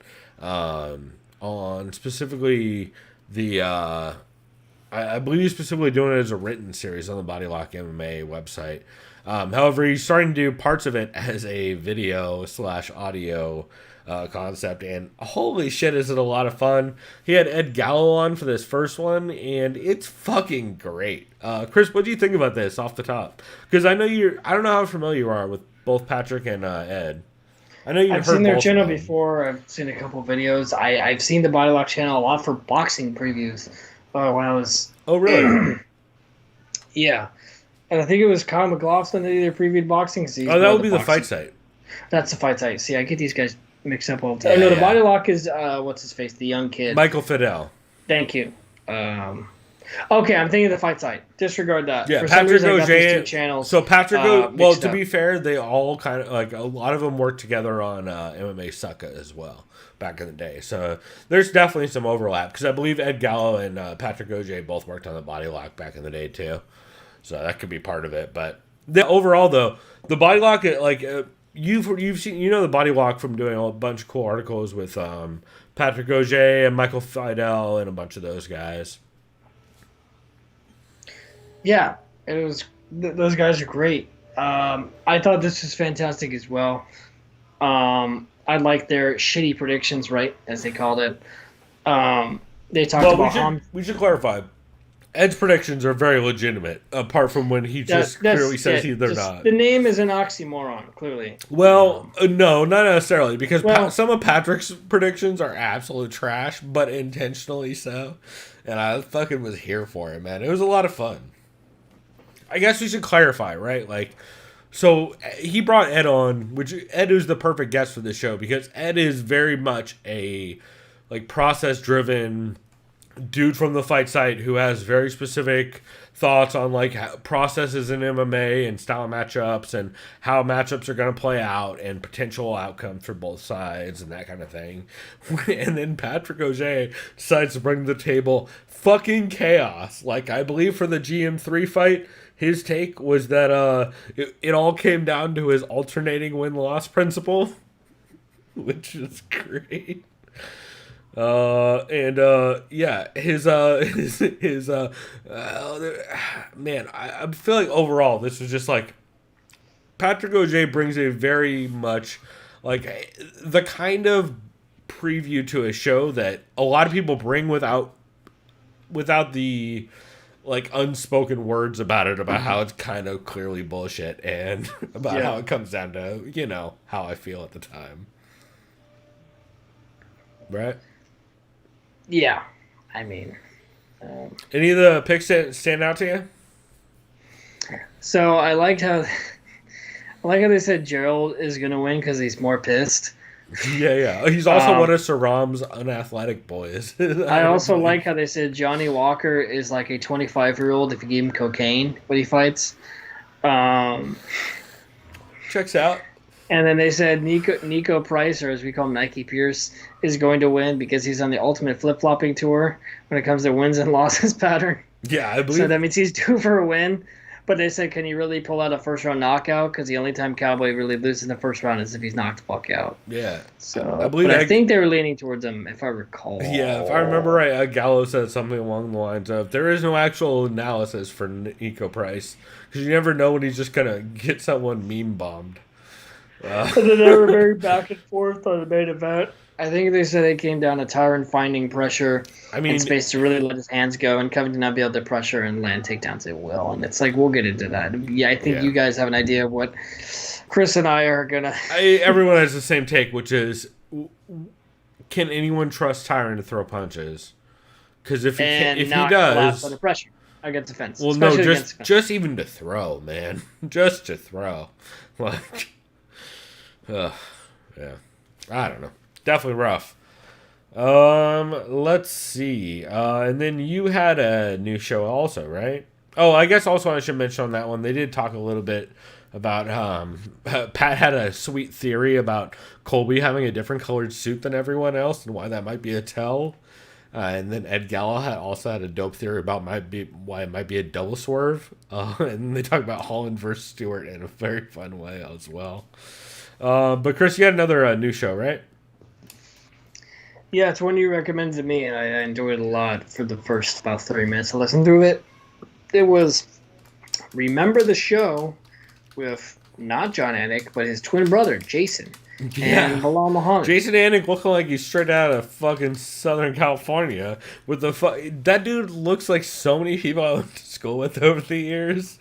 I swear to God, I'm pretty sure I went to high school with John Anik's brother at some point if he lived in Southern California.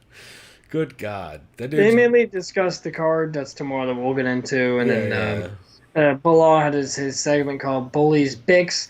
He says they're called Bix instead of Pix because I believe he said there's no P phonetically in the Arabic language. And so immigrants a lot of times pronounce them as B's, so that's why he did it that way, which is pretty cool. I thought he was just trying to figure out what's Brackenblood, but evidently not. Wow. What is it? Bracken Bean. But what was that fucking song? My fucking brother or my friend Jorge would sing all the time. I can't remember who the fuck that was. God damn it. I'm sure. Yeah. Either way. Fun episode though overall. Fun, especially when John Anik dropped in, and you're like, oh fuck. John Anik dropped in. They talked about GM3 versus Shimaev, since of course Bilal trains with GM3. Yep. And then they talk about they have an interview with a game show. They do a game show with Jared Gordon and Lewis. Not Gowden, no. I forget the dude's last name who they do the game show with. But essentially, it's like a trivia style game show. It's very goofy and fun. Like, man, that show is gonna be really good. Can you tell immediately that show's gonna be something? Oh, I'm going to tune in next time as well. Well, and also we should give a big shout out to Cody Marrow for producing that show, who's the same producer for, of course, Cody Marrow produces Anik and Florian nowadays. He took over for TJ, and then Cody Marrow came out of the MMA and Beyond and all those dudes. And so, I'm a big Cody Marrow fan over here, but man, I'm telling you guys right now, remember the show is going to be something to pay attention to, because Bilal he's just starting to open up, but that dude is gonna say some wild shit on that show and have some really good jokes. So I don't know. Keep your ear out for clips in the future of that dude saying wild shit, because it's gonna happen. Let's see, Chris, you have any honorable mentions we should run through before we get to the second segment? No, that's it for me. Besides me needing to piss. Fair enough. I took a piss break during when you were talking. How disrespectful. I know. God damn it. But very quickly. If you gotta go, you gotta go. I got a couple honorable mentions. Come on now. Let me piss. I'm just kidding. I mean, you ain't far from it. Come on now. Episode 139 is really solid. Trent was one of the other dudes asking the question why Dana is at an indoor Trump rally in Nevada with a bunch of fucking people who are fighting, and Ali Abdelaziz, who's going to be around a bunch of fighters. But nobody cares about that up until tomorrow, when we all find out Kobe's positive. Because it's a hoax, fuckface. I mean, are we all very concerned until tomorrow, until whether or not they're going to... Okay, Chris, here's a question I have for you that I should have brought up at the beginning of all this. The UFC has done a lot of talking about false negatives, or false positives, right? I think I've seen them mentioned a couple times, yeah. So, to me, what that signifies is you test people all week long. They test positive all week long. You get one negative test before fight day, you let them fight. Even though in the other major sports takes 2 negatives, I get it. And also, arguably, if there are false positives, you know what there probably also is? False negatives. Because that's how test variances work. So, like, I love that we're all pretending that false positives exist. But, like, none of us are pretending that false negatives exist. Even though, arguably, the UFC's testing on its own has proved that. Over and over again throughout the weeks. But alright. And also, I'd love to see a ratio of how many negatives to a positive. Like, say they tested positive 3 times and they tested negative 1 time. Do they still fight? Is that allowed? Because that, to me, sounds like you're still at a ratio where you shouldn't fight. And 2's more than 1, so I mean, say if you take 2 of those tests within a week. 1 is negative, 1 is positive. You're now at neutral. You need a 3rd test to be able to fight, right? See, they'd probably go, okay, well, the negative one was second. No, the negative one was first. So that's insane. Yeah, the negative one was second, so it doesn't matter, yeah. I'm asking the questions that I would argue anyone on premises should be asking. Also, shouts out to MMA Fighting for allegedly having news leak that they just didn't ask questions about people testing positive. If you look into that. They signed another NDA, right? Because they lost their balls. No, this was actually, I believe, for way previous. This was for DC testing positive. DC was positive prior to the fight with Stipe. I don't know if you heard this news. Right. And MMA Fighting, the rumor is, knew that, didn't report it. Oh, great. Because they had a talking to. That's the rumor. Which, I don't know. Does that align with the things that they've done this year, Chris? I mean, yeah, very clearly. Yeah, very clearly. And I'm not Which also shows why they need to have their bubble and need to go back to Fight Island. Well, it also shows why MMA Fighting is not a website to be trusted with honorable content. Or honorable is a fucking shotry-ass way to phrase that. So you just heard that DC tests positive. Don't report this like you should because you have integrity. Yeah. We will make you sign this if you want to keep having access. weird. You are It's now also our yeah. bitch. Yeah. And Good also, luck. I want to make it clear, I don't blame the journalists themselves because they're not the ones making this decision. It's their outlet. Because the journalists, they have the story, and I'm sure they want to write it. It's good content for the journalists to write that story, you know? Like, it makes the journalists look good. There's no reason the journalists wouldn't want to do it, unless their outlet is super fucking compromised. Shouts out to MMA Junkie and MMA Fighting. In which case, you get nothing and bad PR. Drives me fucking nuts. Anyway, so, yeah, I guess that was a good segue off of, come on, episode 139, where Trent Ryan-Smith talks about why all that shit is super questionable. Severe MMA, episode 279, with Sean Sheehan and Andy Stevenson as the guest, was really good. They talk about Jalen. Oh, actually, you know what? It was Sean Sheehan who talked about Jalen Turner having the 200 spiders and how that makes him probably a mass murderer, which I thought was very funny. They also talk about Bobby Green evolving his game in front of everyone. Kevin Kroom just going balls out, and Raymond Daniels just dick kicking, which was fun to hear. Coast to Coast Combat Hour, their episode with Chris Rini about his book, The Art of Violence, was absolutely incredible. Highly recommend that. It talks a lot about like what he likes to draw and fights that are fun to draw versus fights that aren't. Yeah, just a really, really good episode with Chris Rini. And of course, we're big Chris Rini fans here at this podcast. And god damn it, I just barely missed out on his fucking first edition of his book. I'm so bummed. I do have the digital version. It's on Patreon. But god damn it, I hope he does a second round of that book because I want to get it. Grange TV, episode 76 was really good. This is an episode with Chris Lieben, where, of course, Grange TV... Cool. Yeah, Grange TV, of course, as we mentioned in the past, Robert Whitaker is no longer one of the hosts of. It's just Fab. But Fab has a long discussion with Chris Lieben kind of about his growing up as a dude and just like learning from mistakes and that kind of stuff. Really interesting and honest interview with Chris Lieben that I really enjoyed. Yeah, I mean, everything from him going AWOL in the army or in the military to shit, like he graduated high school without being able to read or write. Like crazy, crazy stories. Really cool to hear Chris Lieben talk so honestly about all that. The Willcast for September 13th, 2020 was really solid. Interview with Darren Stewart, and that was a lot of fun. The Fight Site, Phil had an interview with Philippe, I should say, or Phil.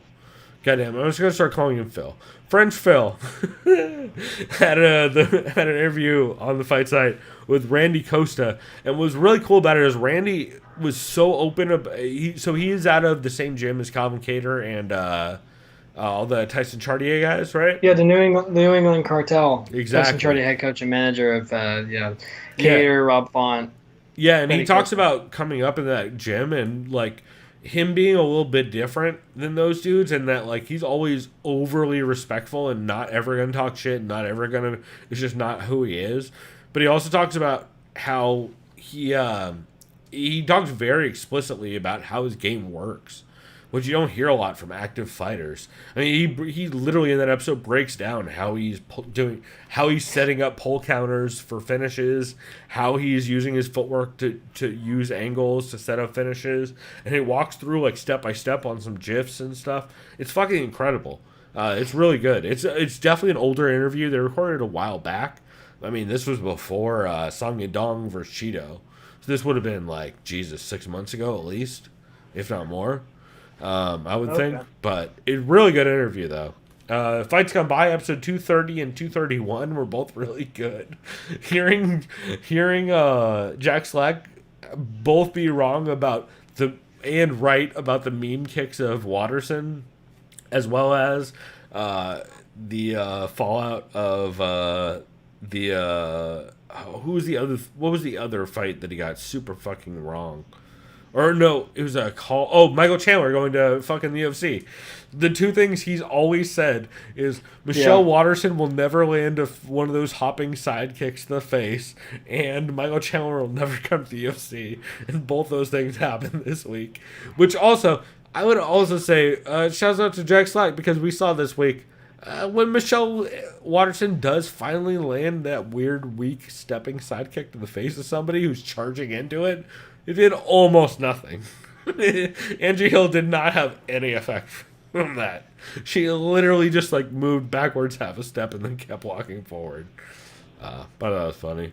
Anakin Florian episode 267 was really good. That's what they announced the beginning of the Bilal Muhammad's new show, Remember the Show, as well as they talk about Brian Q's rise, and also a new interview with Brian Stan, which is cool. Oh, nice. Yeah, I always love hearing from Brian Stan. He talks about working at the gig he's working at and all that.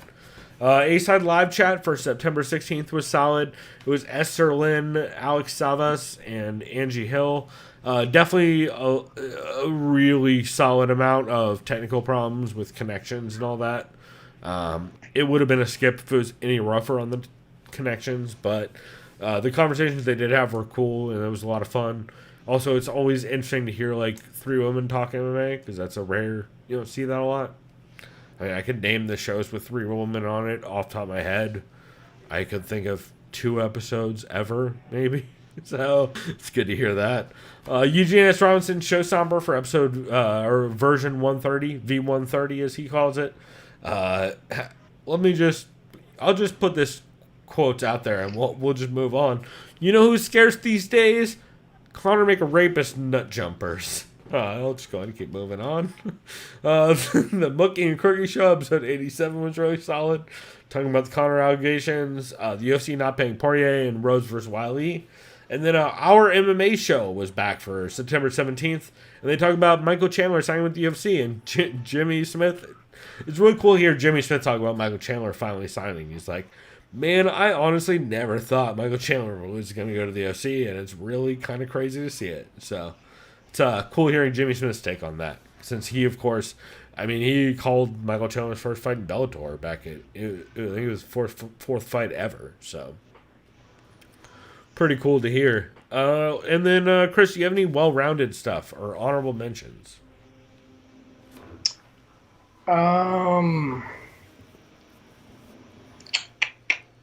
Actually, no. Usually I've been on top of that. I've just been busy as fuck with extra work. Oh, no These worries. past 2 weeks, honestly. Yeah, no, I don't got shit, man. I've just been busy in the mornings, too. It's been a little weird for me. Not used to that. But Oh, it's all good. I got a couple. So first off, the first one I have is so dumb, but I love this kid. His Simple Sick, SMPLSCK on YouTube. This dude is just some fucking stoner up in the 209. I forget where in the 209. I wish I could remember. It's not Stockton, but it's like, it's not El Centro, because El Centro is not in 209. But it's something that sounds like El Centro. I can't remember off the top of my head. Fuck, that's going to bother me. Anyway, this dude smokes hella dabs. I found him because I picked up some Bear Labs extracts, and I was trying to find some reviews on Bear Labs extracts, and I came across one of his videos, and this dude just does the most dabs, and he literally just shouting out 209 all the time, and he reminds me, like, imagine like if Nick Diaz had an Asian friend who had the maddest wax hookups and was just at the dispensary every day, but was also like 22.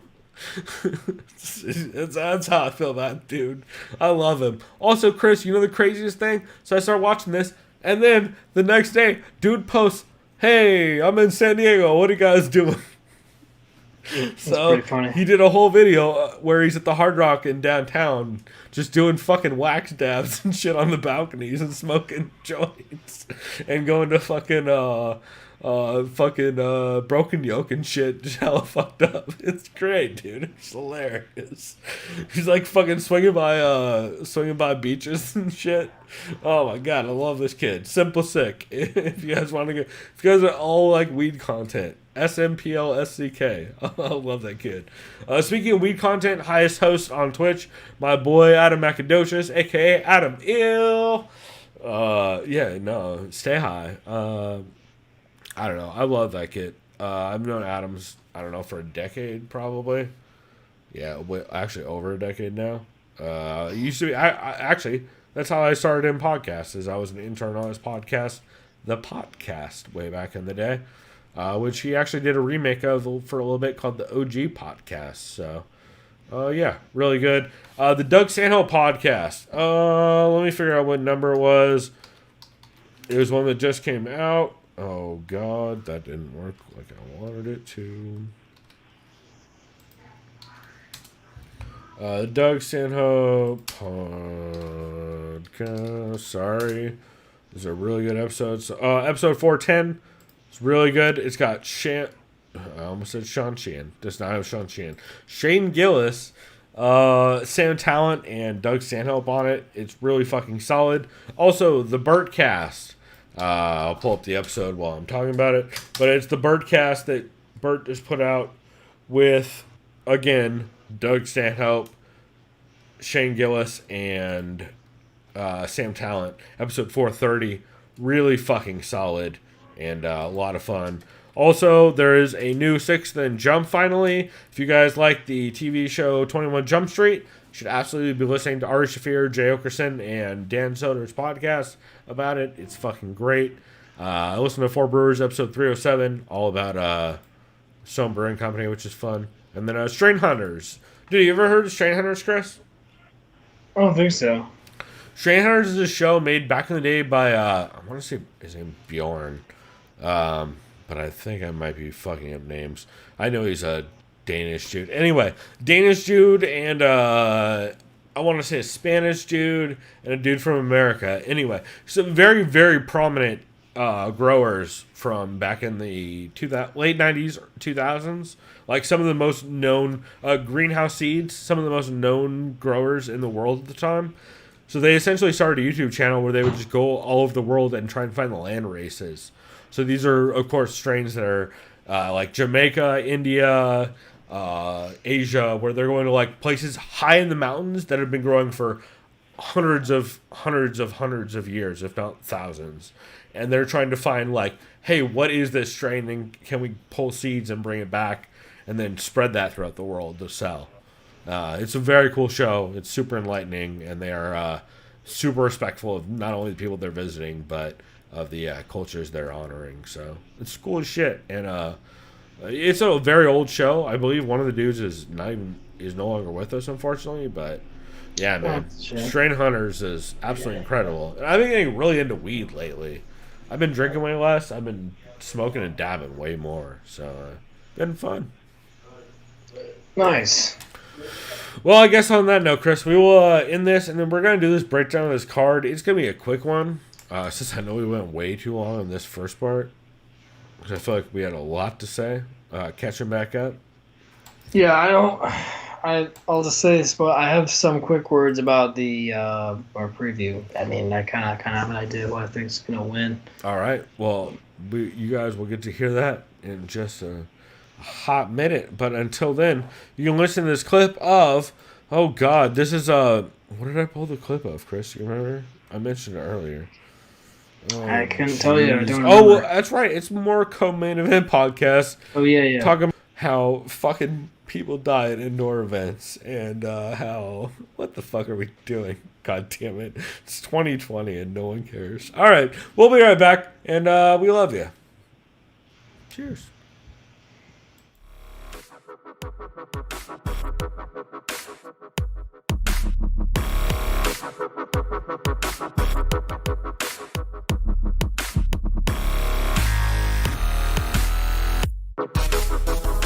Liked by the sound of violence. Ryan Busatil says, do you think all those Ali Abdelaziz fighters are actual Trump supporters?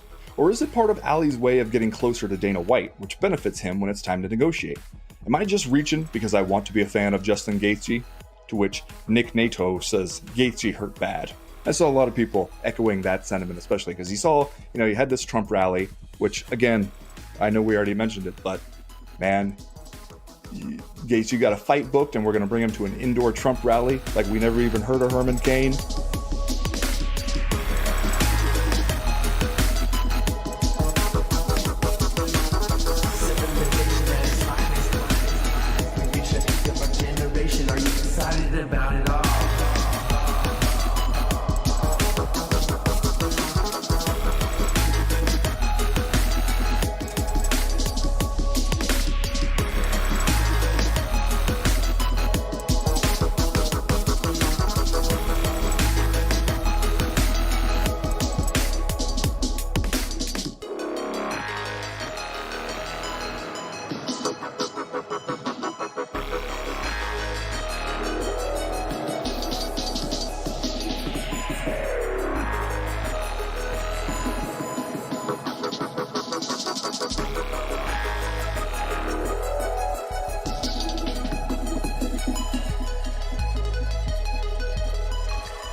Liked by the sound of violence.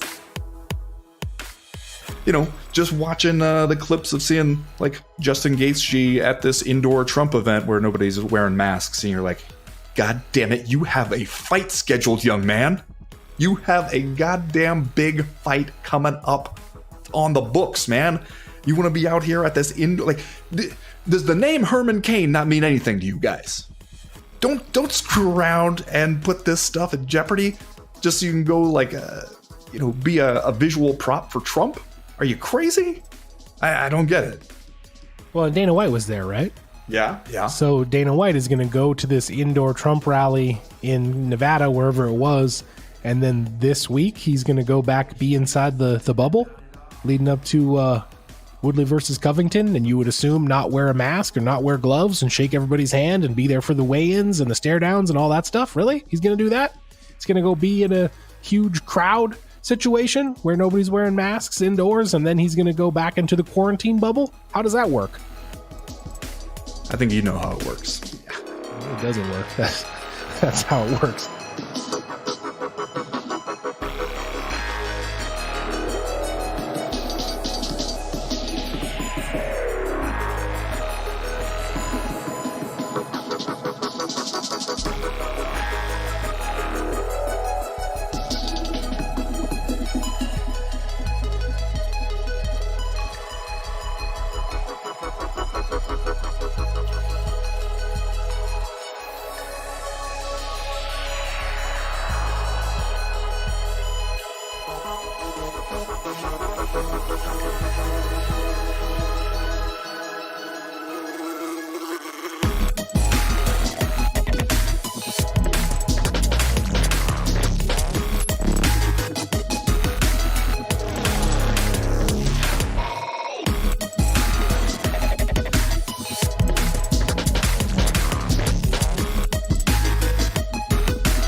I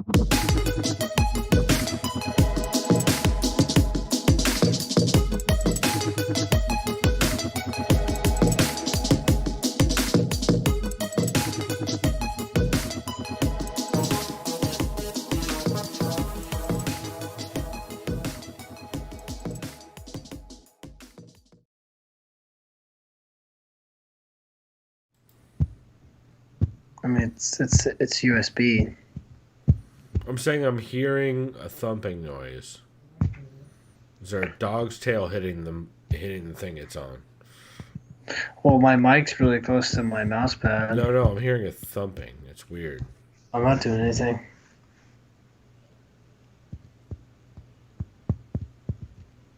You sure it's not hooked up on your do you have a speaker on your cable that you're using? What do you headphone? mean? What do you mean?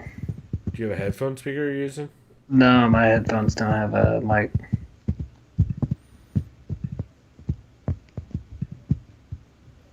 That's so weird because I'm hearing clipping. I don't know why. It shouldn't matter. You'll see it on your Audacity file if it's happening, because you'll see spikes to where it'll clip the sides. So we're Start a good. new Audacity. It might be on my side too. Like, it's hard to tell sometimes.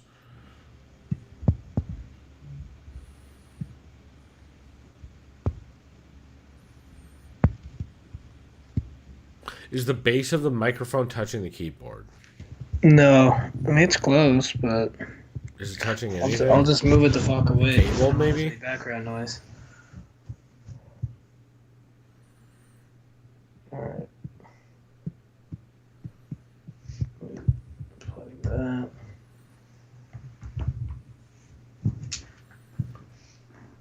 Let's see. You're positive you're not sending me your headphone speakers over, Mike? What's up? God damn it. No, dude, the only mic that's plugged in is my USB mic. I mean, on you don't have speakers on the headphones you're using? I do not. They do not have speakers at all. Okay, weird. Wonder what the fuck the noise is. Whatever, it doesn't matter. It'll work out. I just couldn't figure it out. All right, that's good. Let me grab a beer and then we'll start. Cool. Cool. Give me 10 seconds.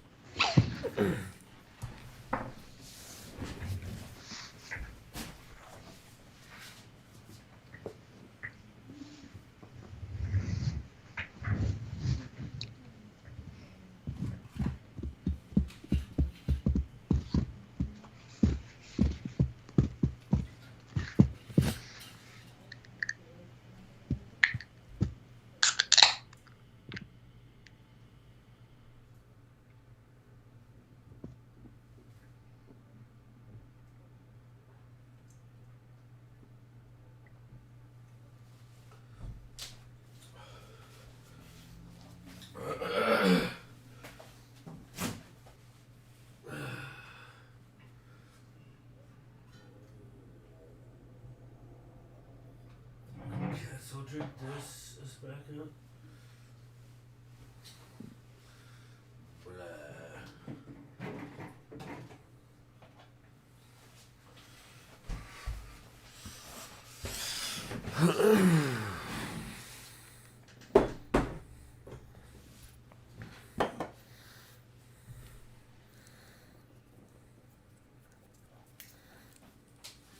All right, sorry about that. You ready? Yeah. All right. Testing 1, 2, 3.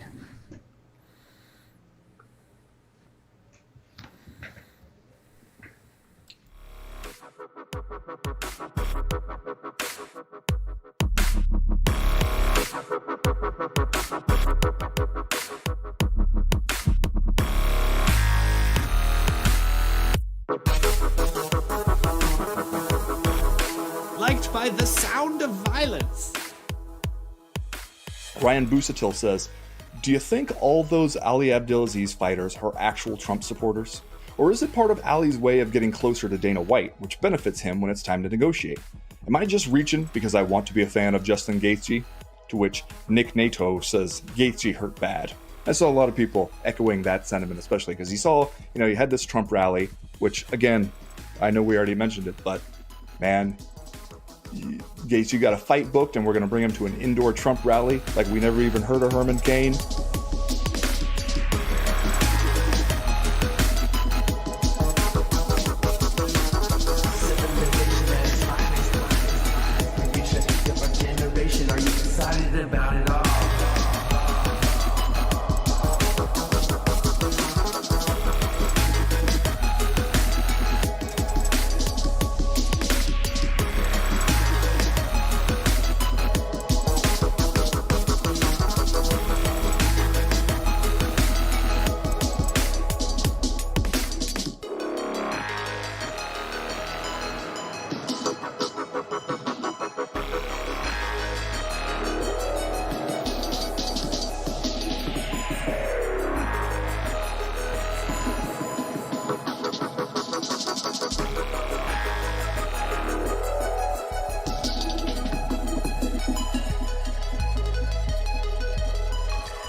All right, everyone, we're back. Yeah, we are. We are back to preview UFC Fight Night, Covington versus Woodley. That's this right. card almost seems like it should be on a pay-per-view of some sorts. I would say it should be on like Big Fox or Big ESPN or something. Or I should say, excuse me, some of the fights could be on a pay-per-view. Yeah, there we go. Also, I hope you guys enjoyed me accidentally previewing part of me and Chris's break where I'm just confused trying to figure out sound noises. Hope that was solid. But we're gonna get right back into this. Chris, what are you still drinking on the same thing? Yep. I am finishing. You go ahead. Same thing. The Oktoberfest from Left Hand Brewing, the Contender Series, where he defeated Luis Rodriguez via unanimous decision. I got Tyson Nam in this. Yeah, I'm leaning that way as well. I'm gonna go decision. So Yeah. I don't really know. Yeah, and I should also say, full disclosure, I've done 0 dates. In full disclosure, if I'm slurring, it's because I'm doing my Brendan Schaub impression. All right. You're doing your Rona impression? Is that what that means? My what? Your Rona impression? Yeah. Yeah. Yeah. Instead of interesting, I'll go interesting. 2 for 2 on that joke. Yeah, no, I'm leaning Tyson Nam. I'm not ultra confident. I mean, Tyson Nam's picked up 1 fight in the UFC. But also, again, having not done tape study for this, Jerome Rivera seems like a huge step up in competition in a way that I think is going to be tough. Although he is out of. Oh no! Holy shit! He won a Jackson MMA series fight, and he's not at Jackson Link. So it looks like he's out of with Charles Jones. And I'll bring the odds to you, brought to you by Seamus. I am 1,000% going to get canceled from what I'm about to say. It's very insensitive, but I think it's also kind of hilarious. So I'm going to lose Jake Gomez route. So the odds. You going to rape one of the contestants, or no, not that far. Just an insensitive joke. So the odds brought to you by. Oh, Seamus. sorry. I meant. Sorry, rape is the wrong word. I meant drug without permission. The old pill Cosby. Yeah. Pill rape. I'm not a piece of shit human. So wait, Chris, did you dose my beer before this episode? Do I have to be concerned right now? That would be physically impossible from where I'm at. It would be very, very clever, the and the thought. I appreciate that you think I have the ability to do that. I'm actually flattered by that, if I'm honest. You're anyways, flat-earthed by it? Let's go to the odds brought to you by Seamus. Here's my fucked up joke. The odds brought to you by Seamus. We have Agent Orange at a negative 195 over Jimmy Rivera's cousin at plus 154. Sure. Yeah. I mean, yeah. That's how that should go. I feel like a lot of these prelims are going to go this way. Yeah. Cancel me now, Twitter. All right.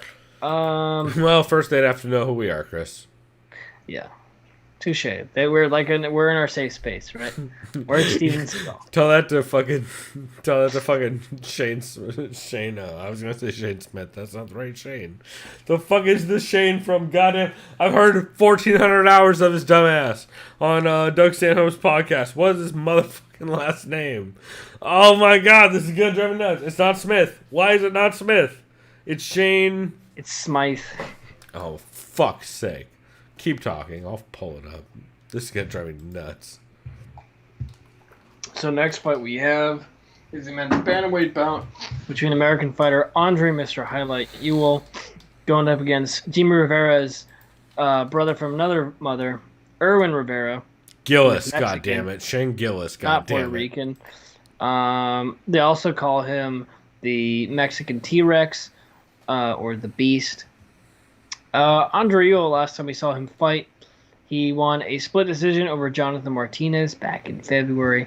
Last time we saw Erwin Rivera, he won a split decision over Ali Al-Kaisi, something like that. I'm going to butcher everyone's name. This is his third UFC fight in which he is fighting Andre Ewell. I'm not too sure how to go with this, but I think I'm going to lean towards Andre Ewell via decision. No real strong confidence in this, except that Andre Ewell has a better record on paper. Yeah, I'm leaning similar reasons, but for way less legitimate reasons. I'm leaning Andre Ewell because I happen to notice he's training out of Apex MMA according to Tapology. Okay. And I also happen to notice I have some Apex cannabis extracts right here. It's the Lemon Jack. It's very delicious. It is a 79% THC with 6.95% terpenes. It's a live resin extract, and it's very delicious. It's a sativa hybrid, I believe. So I'm going to go with Andre Ewell for no good reason other than he is training out of a gym, according to Tapology, with an Apex extract. And also, I just don't know who the fuck Erwin Rivera is, and I have not seen him fight. And also, like, oh shit, never mind, I've seen him fight twice.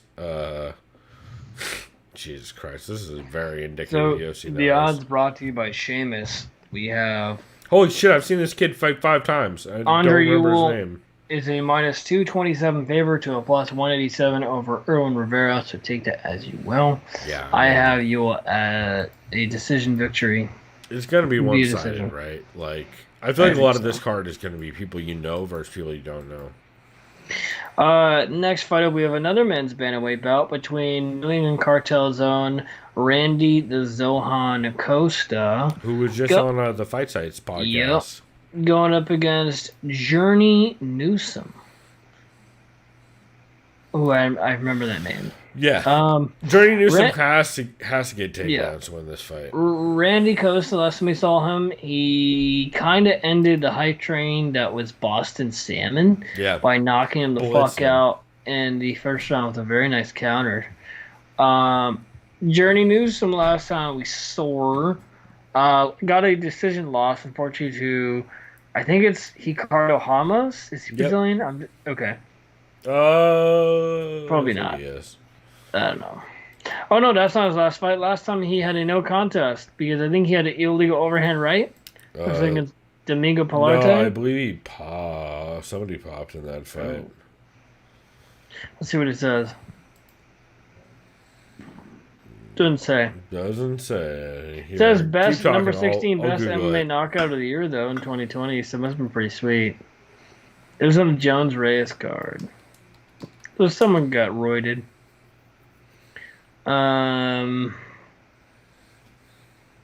Yeah. Fuck. This is a close one to call. I think I'm gonna go with Randy Costa. I gotta go with the New England Cartel dudes. I'm gonna go close decision victory. Oh, you know what? The Journey Newsom KO win is overturned via pot positive, so who gives a fuck? Okay. So yeah, weed positive means nothing.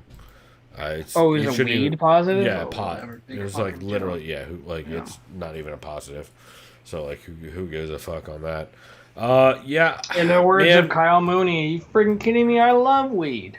Yeah, I think a lot of this comes down to can Journey Newsom out wrestle Randy Costa. I think that's going to be a tall order.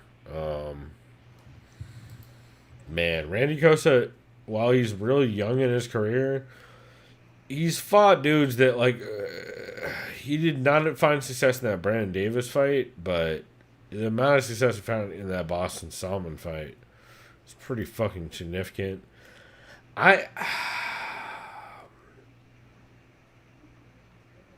Man, it's hard. This is a really hard fight because they're both so young in their career. I'm gonna, you know what? Just off of confidence and swag alone, I'm gonna no. You know what? I'm gonna go Journey Newsom. God damn it! I really want to take Randy Costa. The problem is he hasn't fought since October of last year. Actually, no, yeah, he fought in February. With a 30-second. Actually, you know what? No, I'm gonna take Randy Costa. God damn it! If I'm taking Randy Costa, I guess I'm taking it via TKO. So I got him via decision, and the odds brought to you by Seamus. They have Journey Newsom at a -135 to a +112 of Randy Costa. Take that as you will. I forgot to go over these other fights. Holy fuck! Next up, we got Derek Minner versus TJ Laramie. The American fighter Derek Minner, I doubt it's minor because it'd probably be one N and an OR, but I'm just being obvious. to be fair, dude, I don't even pretend to be able to pronounce fucking. Derek Minner looks like Eddie Wineland crossed with Brian Caraway. Last time we saw Derek Minner, he got choked the fuck out by Grant Dawson. And his only UFC appearance to this date until now, last February, last leap year day. TJ Laramie is a Canadian fighter. He's known as his nickname is The Truth. Last time we saw him fight, he's on a nice little win streak. He was on the Contender Series via rib injury, doctor stoppage against Daniel Swain. You know what? I'm going to go with the dude, even though he's on Contender Series, with the win streak and the momentum over, no disrespect to Derek Minner. Maybe he'll get the job done. This is at featherweight. I got to go with TJ Laramie. No reason given except for momentum. Honestly. Can you guys tell Chris is fading quick on this card?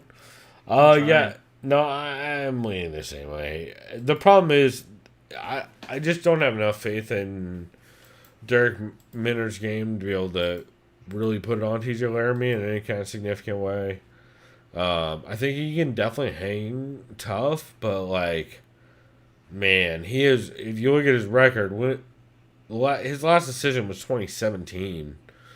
Like he's a real do or die kind of fighter, and I think against a dude like TJ Laramie, that could be kind of tough. Because TJ Laramie, he'll just methodically pick you apart based on what I've seen of his career. I'm going fucking on the fly as fuck on this. And also, Derek Minner, if I remember right, does have a very well-rounded game. I remember his Herbert Burns fight being competitive up until it wasn't, kind of thing. Meaning, like, his striking, if I remember right, he was doing, was it, I don't want to be overly sure because everybody blends together for me nowadays a little bit. Just like time and dates, to be fair, with 2020. So yeah, I don't know. TJ Laramie, I guess, via decision, but I don't feel great about it. Actually, no, it's not going to be a decision. I'm going to go TJ Laramie, probably TKO. Yeah, I got decision. I got decision again. Actually, I got sub round 2. I lied. Odds brought to you by Seamus. You going to Laramie? Yeah, Laramie. You know what? Actually, yeah, I might go sub also second. Actually, now that I'm looking at this, we got Laramie at a -325 to Minner at a +244. Take that as you will. I'd be a little wide, but I don't know. One's on a big little win streak, so yeah, and also like it's also a weird time for a lot of fighters, so it's hard to a lot of these picks will get weird real quick. Let's see. Next up, we got a women's bantamweight bout between Sarah Too Sweet Alper versus the return of Jessica Rose Clark, the Aussie. Yeah. Okay, I'll let you break this one down. I didn't do tape study, which I should have, because I would have a way better pick on this. I'm kind of leaning Jessica Rose Clark, but I kind of don't really know. I am too, but like also I don't know. Like I know Sarah Alpar's game very, very basically, just in that like I've seen her on Contender Season. Okay, never mind. But like my take is if you're losing a fight to Karina Dam, and you've had 3 or 4 fights in 4 years, or 3 fights in 3 years prior to this, I'm going Jessica Rose Clark just off of physical ability and just being able to bully you. That's just the best take there, and just the obvious kind decision, of obviously, right? Yeah. That's what you have to go with. And the odds, I really wish I did tape study, but also on this card, to be honest with you guys, I didn't think any of these fights were going to end up on this card based on the recent ones. And the odds brought to you by Seamus for this care. We got Jessica Rose Clark in a minus 225 to plus 176 of Sarah Alper. Take that as you will. I take it as basically not much info. Yeah.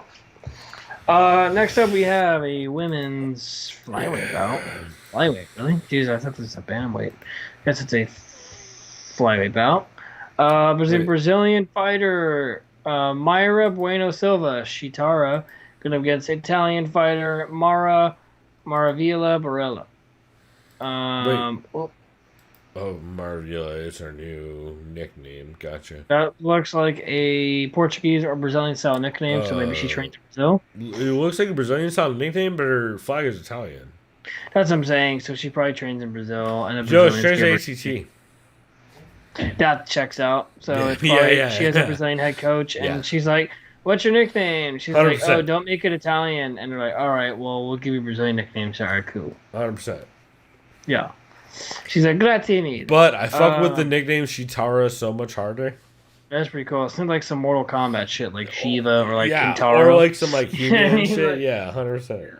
By the way, you need to kick my ass in Mortal Kombat 11. I have that game. It just collects dust. Oh, dude, we should get on that online. Karen loves that shit. I'm very bad. Dude, Karen will fuck you up in that game. I'm okay with Noob Saibot and Sub-Zero. I think dude, we should get on that, and Girlfriend Karen will fuck you up with the quickness. I know she will. The one character, and I'm confident I'd be able to beat you if they had him, was Reptile, because he was my shit in 9 and 10. And I was gonna say, as long as it's not fucking... He was my main, bro. Yeah. Well, I was gonna say, as long as it's not goddamn Scorpion, like some cunt. Yeah, of course I'm playing Scorpion. It was the best character in that game. Oh god, the scrub. Oh, I'm sorry. Did I play the good one? I'm sorry.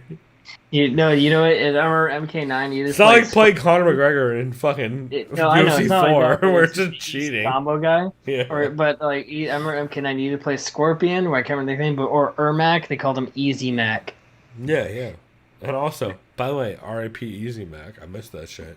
It was really not good tasting and bad for you, but... Oh, I also liked having the PS3 port at my friend's house where I play as Kratos, because it was fun. Also, dude, have you played any of that fucking Tony Hawk game yet? No, it's supposed to be tight. Oh my god, dude. It makes me so happy every time I do it. Wait, it blows? No, it blows my mind. It makes me so happy every time I do it. I thought you were about to make me very upset. No. It's so fun. Like, the only bummer about it is, so when you beat a character, it unlocks it for every character. That kind of sucks. But they created new goals for every character, though. So, because do you see what all the Gen Z little fucking idiots are saying? Like, bro, no one cares about Tony Hawk. It's all about Skate 4. It's like, pump the brakes. I agree with both of those statements. Yeah. I agree nothing wrong with. skate, It's not about Tony Hawk. but That's you why also they didn't did play this. Tony Hawk, so shut the fuck up. Yeah, no, they're both good skate Your games. They're older both very brother- different skate games. Played it, Yeah. which is either myself or you, right? You know. No, So yeah, just my chill old out. ass. Yeah. Yeah. Well, you know what I mean. The 29, 30, early 30s, like that kid's older brother. Which I mean, you, shit, dude. I was in 6th grade when Tony Hawk 1 came out, and that is Yeah, I was the like- most life-changing moment I've probably ever had.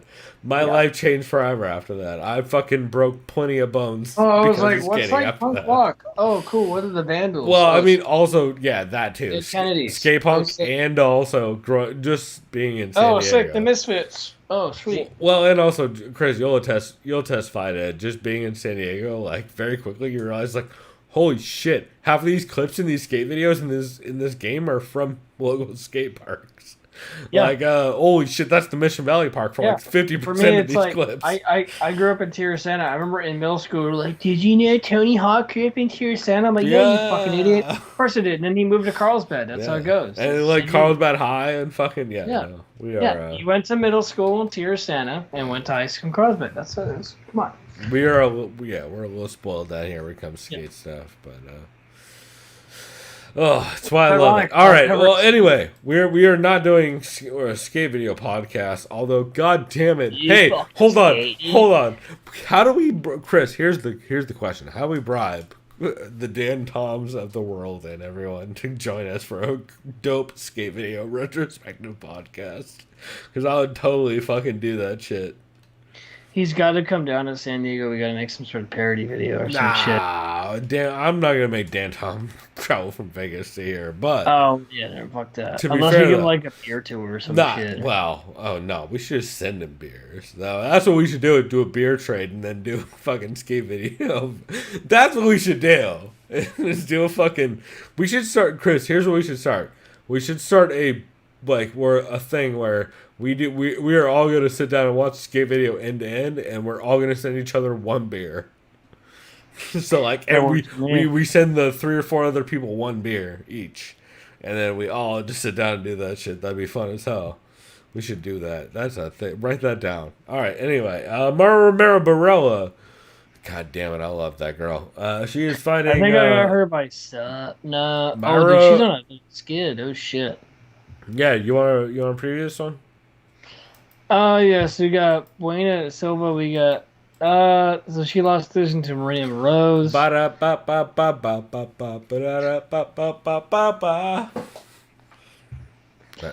just adding Tony Hawk sound effects to the background. Keep going.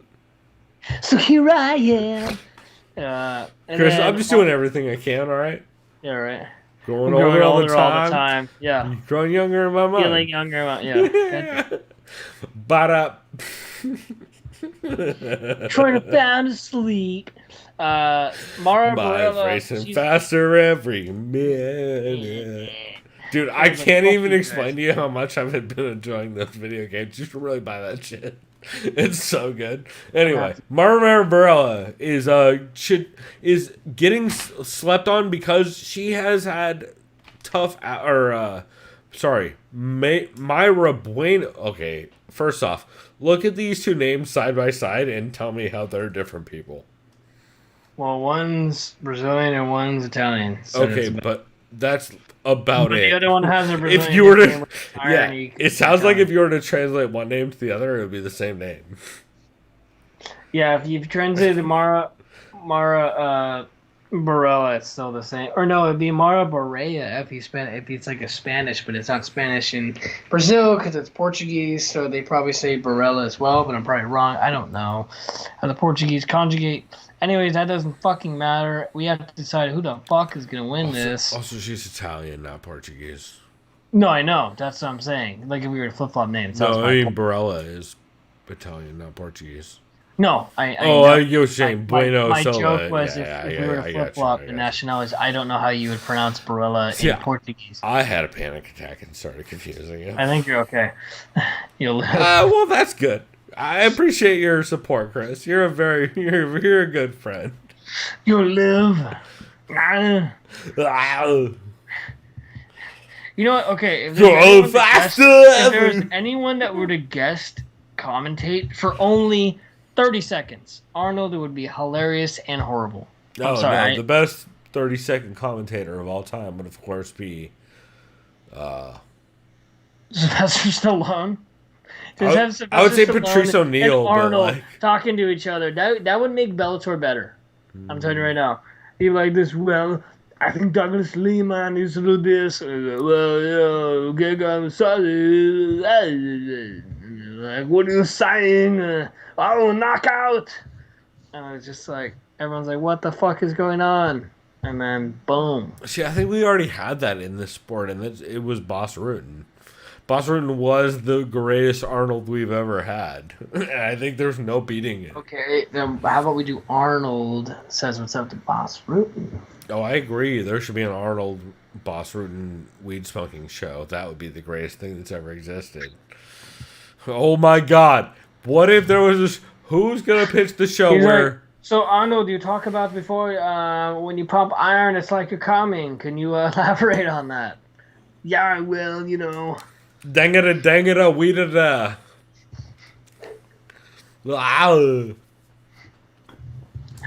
Governor Gray Davis. I dang it a weed. I dang it a nanny.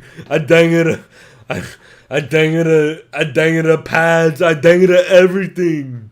Dylan. All right, we're on topic. Everyone's like, dude, how fucked up are these guys? 100% fucked up. That's All how right, much. Wait, what are we? seriously, What no. fight are we picking? Where are we at? Oh wait, I'm going with the Homer pick. I'm going with the Italian girl. No reason at all. Wait, no, sir. Wait, you're going with Barella, right? Yeah. Yeah, man. I'm going sub. Okay. Because every highlight I see, she's like fucking Darce choking or rear naked choking someone. You got a method on that? Yeah, I'm gonna go sub round due. Do it. I'm gonna go Silva via decision because I just like that seems responsible. I mean, yeah, I agree with you, but To be fair, like as someone who I've not watched tape on, like that seems like a very responsible pick. the odds brought to you by Seamus, and we got the Brazilian at minus how wide is this shit? Yeah. Wait, Brazilian's minus 265? Yeah. What? Over Marabara? Yeah. Oh god damn it! I made a mistake. This next fight should be cool because we have a I feel bad about that Bosnian last pick. going up against an actual vampire. Yes. Oh my god! I just realized. I just looked and noticed that an actual Myra vampire. Silva is 6-1, whereas Mara Barella is 12-8, which that's a big difference. I mean, Mirsad Bektik's taking this, right? Via decision, all fucking day. Yeah. By the way, this guy is a vampire, Damon Jackson. Is it because he's called the Leech? I mean, I know it's obviously in black and white, but if he's that pasty, I don't know. I hope he's that pasty. I don't. Wait, wait. Who are you talking about?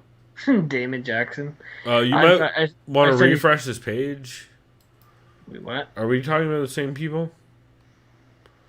Oh, sorry. I was one above you. I was one above you. I got vampire? I was one above you. Yeah, no, Damon Jackson, for sure, don't color correct shit like that. That looks bad. That's why when I saw them, like, he's fighting a vampire. Yeah. Well, and also, like, I don't know. That seems like not the way to do a... It's like, hey, dude, how cool do I look in Tapology? Oh, you look very visceral, dude. You look fine. I was like, all right. Good record, 17-3-1. Man, this is just kind of a tough fucking matchup. I still got again, having seen wrestling. I know he's lost too, but he fucking lost to Emmett Ige. No shame in that. Damon Jackson, though, if we're trying to hype him up a little bit, this is his UFC debut. Yeah. He won last fight via rear naked choke, but no, Bektic is such. He's just so savvy on the ground, man. That fight, remember the fight against Ricardo Lamas was so sick. Yeah, I think the problem is, Damon Jackson to get this win, it looks like probably has to get this to the ground, and I think Guess the odds, by the way. Brought to you by Seamus. I'm gonna take a Bektic via decision. I have to. So by the way, we got Bektic at a minus I'm trying to mean 360 to a plus 260. Yo, this fucking fight isn't even on Wikipedia right now. Really? Yeah, let me pull up this Wikipedia card again. Because I'm looking at the lineup where I'm entering our picks, and it's not on there. Which I'm wondering if this is already off the card.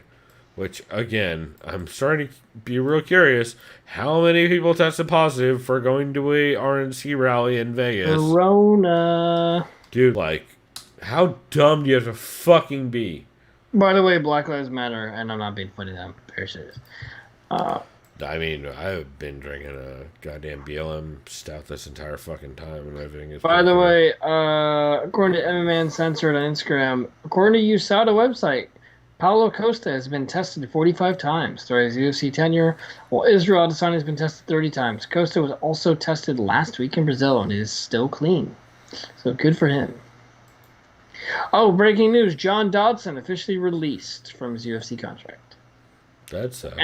End of it. Yo, Damon Jackson is not on this fucking card, according to Wikipedia. Oh, no, never mind. Sorry, announced bouts, but it's not actually on the card somehow.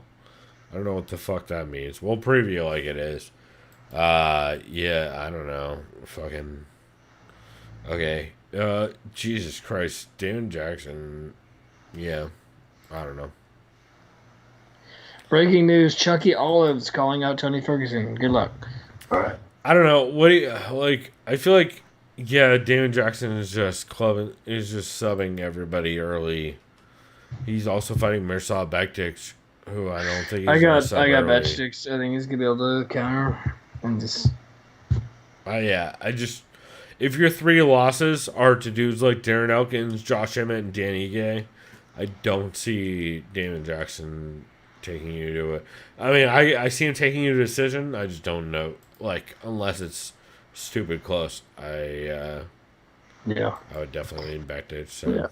I will add that to the list. This next fight, dude, I have no clue. It's an men's bantamweight fight. It's Jordan Espinosa versus a fighter G6 fucking absolutely hates. That would be code for Polish people. Which, by the way, we should clarify. People from the Czech Republic. Oh, that's what it was. I knew it was some kind of thing he didn't really care David about. Dvorak. We should point out, G6 does not actually care. Because we made this joke and he didn't even remember. And then he was like, I said that. Oh, yeah, that's right. We were like, yeah, you said that a couple times. He's like, that's hilarious. So, for the record, if anybody's actually offended by anything G6 says, that's silly. That's a silly stance to take. Anyway. So we got Jordan Espinosa, American, versus the Czech fighter David Dvorak. Men's bantamweight bout. Jordan Espinosa, this is like his 5th UFC fight. Excuse me, yeah, 5th. Last time we saw him, he had a unanimous decision victory over submission fighter, midget practitioner Mark De La Rosa. David Dvorak, last time we saw him, oh man, this guy, oh Jesus Christ, this guy's on a big old win streak, dating back to 2012. Wow. Last time we saw him, he fought a student under Eric Albarracin, Bruno Silva. Barracin, thank you. I always said it wrong every single time. Because I'm not calling him Captain America, because he's too much of a goober. Nah, but you could have just pronounced the vowels correctly. Yeah, Eric Albarracin. There we go. I think I said it right. Yeah, something like that. I'll just say Captain Eric. I think that's what I'm going to call him. Yeah, Mr. Albano. I was going to call him Captain Eric. Whatever. That works. Yeah. I think I got David Dvorak this one because he's on a big ass win streak, and I trust that at this weight class. Yeah, I mean, I got my decision. To be fair, that is it's not the worst call. Again, 0 tape study. I'd like to emphasize that before I make this pick. By the way, the odds are easy. Yeah, I'm gonna take Espinosa via decision. So I'm confident. Well, I'm not really confident in this, but if I told the odds, would you believe it? If I told they're dead even? No, it would not surprise me at all. I mean, It's literally it's across the board, and I won't say these names. It's 110, 115, 111, 110, 110. Now you can say who. It doesn't matter. I already said. You know what I mean? But yeah, it's dead fucking even. Flip flop, coin flip, whatever you want to call it. This is a coin flip fight. Take that as you will. You said you had Dvorak, right? Dvorak, yeah. Oh, it's Dvorak, by the way. That's an F, not an R. Well, you learned something. Yeah, you and I both. You had a decision, right? Yep. All right, main card. Kevin Holland. I think these are going to go much quicker because we actually know what the fuck we're talking about. Kevin Holland is going up against the English fighter Darren Stewart. Yep. I have Kevin Holland in this one because Darren Stewart needs help on his takedown defense. I think Kevin Holland's going to give him a tie clinch, put him against the fence, and dump him on his butt and grind out a decision victory. That is my official decision. I agree that he will do two of those three things. He will, without the decision win. No, he will put Darren Stewart in the clinch and he will put him on the fence. I don't know that he will get him down. I don't know that it'll matter, though, either. I don't have faith that Kevin Holland will not just get stuck on the cage. Because he did that against that one fight. He dislocated his shoulder. And it's not just that. It's just Kevin Holland will play the other dude's game. That's what he does. And it makes me nervous in a real ass way. In that, I know Darren Stewart will play his game to his advantages, and I know that Kevin Holland will not, unless he feels like he has to. And so I'm going to take Darren Stewart via the ugliest decision that no one will like and most people will be mad about. So you are a masochist. Got it. I'm not saying I want it. I'm just saying that's how I think that's going to go. You invite it. What was your pick on that again? I got decision for Holland. All right. And the odds brought to you by Sheamus. We got Holland is a minus 264 to a plus 236. I just don't trust that Holland will stop enough takedowns and not get stuck into bullshit. Yeah. If he gets taken down with one takedown, I feel like he spends that round on his back. And at that point, shit gets real close and sketchy real quick. In this next fight, I feel like I have very similar feelings about. Yeah. We got Phoenix, Arizona's own Mackenzie Dern. Going against Canada's own Random Marcos. I've got Mackenzie Dern. Yeah. This is the first time I think I've ever picked Mackenzie Dern against a hell of an opponent. I've got her via decision. Because I like Random Marcos' ability to defend. Yeah. I think she's going to defend, but I think she's going to be on bottom for the entire fight. Yeah. Or at least up until she engages. Which I think is going to be almost none of the fight up until she ends up on bottom. I just don't have any faith in her ability to stick on the outside and land anything significant. And I don't have any faith in her ability to stuff takedowns when she closes distance. So, at that point, I feel like I have to pick against her, if for nothing else by decision. So, yeah. And also, I think she'll be able to fight off her back well enough to survive, but... We got, so the odds brought to you by Sheamus. I'm trying to think them. Okay, I like this one. We got Mackenzie Dern is a minus 175 to a plus 145 of Random Marcos. What are the odds for a Marcos decision? Let's see. Because this could be a close decision, I think. I could easily see Mackenzie Dern dropping the third round. It's plus 240. Okay.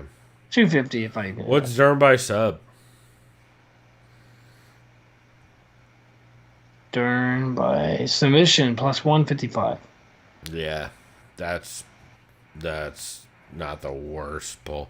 I think Miranda Marcos is tough enough to where she'll survive enough, but yeah, if she really starts getting outclassed, it could get bad quick. Because Miranda Marcos has a little bit of history of panicking. Next, going to be a men's light heavyweight bout between Speaking of Brazilian panicking, fighter Johnny Walker versus American fighter Ryan Spawn. yeah. Both these dudes have questionable decision making. I have Johnny Walker because I'm going with heavy hands, and Connor Rebush and saying they don't believe Ryan Spawn has a threat with the grappling or stand up. That's the problem. He's 6'5", dude. He's a big son of a gun too. Yeah, but that's the problem I have with Ryan Spawn as well. Is like, if your game depends on grappling or working a clinch game, and you also have zero cardio, like that doesn't work. Is that one of those things where it's like you get a Superman, the Hope tattoo on your chest, but you can't have one punch knockout power? Why the fuck are you called Superman? Or you don't? Well, never mind. It's also one of those things where like, hey, was Superman known for his fucking cardio, bro? Like, you know. Like people who love Superman, way fast. That's my point. Is people who love Superman probably don't have cardio. Yeah.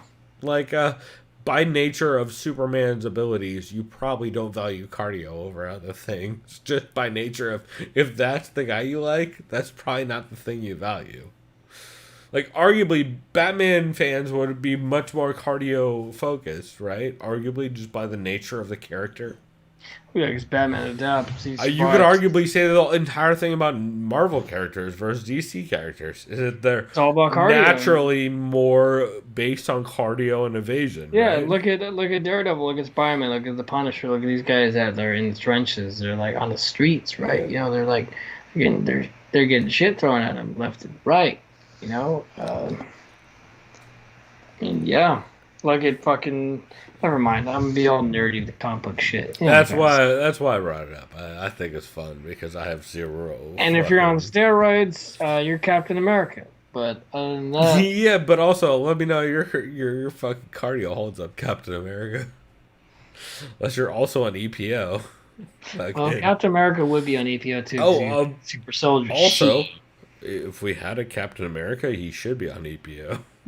For the record, I would hope so. Yeah, he was, and he also was allegedly greasing. God damn it, dude! I know you're gonna talk about this guy. Anyway. Do you see why he has hair now? Oh, do you mean to fight the evils of racism? No, to fight Captain America. Oh, it's spoiler. Never mind. Oh, is that why he has it? I thought it was to fight racism. Oh no, he's literally the villain. Never mind. No. I thought he gained hair to fight racism. He gained hair to fight capitalism. Did he? Well, if you've seen The Winter Soldier, you'll know what I'm talking about. All right. I have not. Actually, I have. I hate those movies. I don't pay attention to them. Then there you go. Either way, he has a good, nice little role in it. It's absolutely hilarious. Let me guess. It involved white people getting a lot of attention. I mean, yeah. Except I'll say this: spoiler alert. And the new Captain America show, Captain America is now black. So now that means, thank God! Finally, now that means a certain Canadian Frenchman is fighting a black Captain America. Oh no! Wait, really? Yes. Oh no! That's why he got hair back. Oh no! Oh no! Yeah. Wait, Chris, do people know this? That's bad. A lot of people know this, especially if you're a fan of this certain Thank fighter. God he has hair again. Yeah. If GSP was bald-headed, that would be bad. Like, he looks like Kobe with hair. I'm like, don't remind me. Dude, also less racist if he does have hair. If it was... Oh, God. Things are going to get bad, aren't they, Chris? What's up? Things are going to get bad, aren't they? Aren't things already bad? I mean, yeah, in the world. I'm in the comic book world where nothing really exists except for pseudo-racism that's hidden by fucking posturing. By the way, the only comic book show you should be watching, Pulver, if you have Amazon Prime, is The Boys. By the way, Dude, so I've been hearing that I should be watching that. just watch it. Like you'll be like, wow, thanks, Chris, for telling me about The Boys. I mean, 'cause to be read fair, the every series. time I'm disappointed that it's not a show about the Lost Boys, but that being said, Touche. I do want to watch it. Yeah, I've heard very good. Telling you right now, if you have Amazon, just watch it, and you'll be like, "Holy!" I almost guarantee you'll like it. Like Yeah, I'm not sure I kidding, will. because it's Garth Ennis. He did Preacher, which is also my favorite series, and he also did Punisher Max. So it's like Yeah, basically, okay. if you like offensive and dark humor and everything that goes against, Yeah, and they did like that shit. he did like all the fun dark. He did all the shit. offensive comic books. That's Yeah. literally his Well, main- and like the Punisher shit that he did is like the fun Punisher shit, you know. Oh yeah, he's like retired non-vet, and he's like, "Oh, you sex traffic young women and children? I'm literally gonna fucking gut you and fucking like."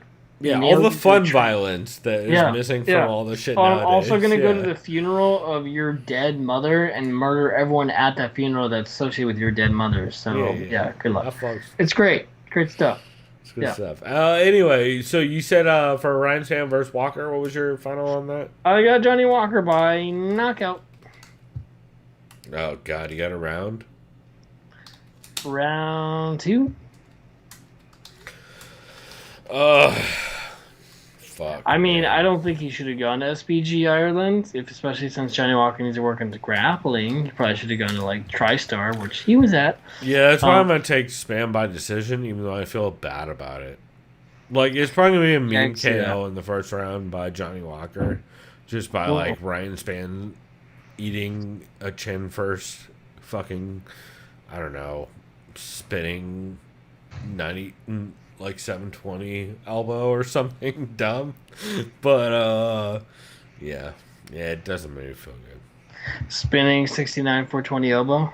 I mean, arguably, yeah, he's gonna hit a fucking 720 dark slide elbow on fucking Ryan Spann with quickness, I'm sure. But I still got Spann via decision because I just don't have any faith in Johnny Walker since he changes camps every single camp. Like, you can't grow as a fighter if you're changing Yeah, he's camps like, every hey, camp. whose style do I take from which camp? Oh, this one. Dude, Alright. and especially Alright. if you're like, hey, I got killed when I went to TriStar. Well, I should go to SBG. And you're like, Jesus. That is not the takeaway from... Quite the downgrade. Well, not even that. It's just like style-wise. Like, dude, SBG is the last camp that is... He's gonna... Like, I wouldn't be surprised if he got sparked out by something stupid. Like, or if he won by something stupid in 35 seconds. So, I don't know. Alright, the odds brought to you by Shameless. We got a Johnny Walker minus 135 to plus 105. Take this as you will. Yep. We got...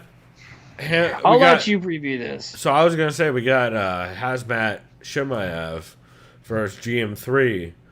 And as much as I like Hazmat, man, I think I'm taking GM3. I was leaning that too. Dude, like, GM3 should not win this fight on paper. However, we've not seen Hazmat fight any... Okay, I should say his real name. We have not seen Hamzat fight anyone with any kind of actual... Any kind of even pretend grappling credentials. I'll say this. Zero, GM3 like, fought negative... Duran Win. I know Duran Win is like a foot shorter than Hamzat, but he has way more wrestling credentials than Hamzat. I know Hamzat, I'm sure, does Sambo and all that, which is Yeah, but fantastic. Hamzat hasn't fought anyone, He hasn't fought in anyone. a big promotion with Yeah. any kind of grappling And credentials. this is why I'm going with GM3. Yeah, like zero grappling credentials. Like, yes, if Hamzat wins, it's like, okay, yeah, he's legit. And like that's what we Well, and I'm expect. not saying he's not, because he did We're not saying fight. he's not. No, he did fight decent wrestlers, and from what actually, he fought a decent wrestler in Brave, but it was a 1-round fight, and like, dude has never faced anyone who is at all had any kind of defensive wrestling. I am 100% taking GM3. Probably taking him. I would say TKO is probably smart, but I'm taking him via sub. Let me pull up GM3's Yeah, record. because I remember I was on their trash talk. GM3 was like, "Hey, like, if you sub me, I'll give you my black belt." Dude, I'm telling you, like, yeah, GM3 round 3 sub. I'm saying it right now. I think it's honestly the easy and smart pick. Like, I'd love to hear the odds on this because I think Hamzat is gonna, or as I would call him, Hazmat is a probably crazy favorite, and I think it's a stupid like. Yes, he absolutely is a 1-to-1 better grappler in that he will push a pace and work top position and work for the far side wrist lock and work ground and pound off of that and all that bullshit. But like, dude has never been tested against a decent grappler in any kind of high level competition at all that we've ever seen. And everybody's like, "Oh, he's good." Like, yo, we've seen GM3 fight very high level people and not give them easy nights. So I don't see it.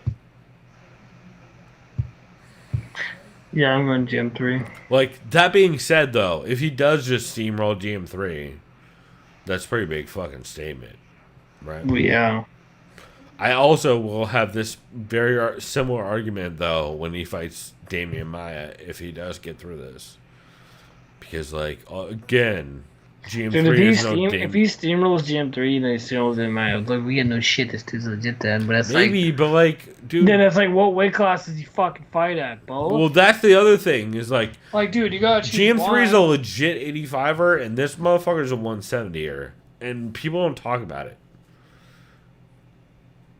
Like, he's fucking Hazmat is legit 170 pounder.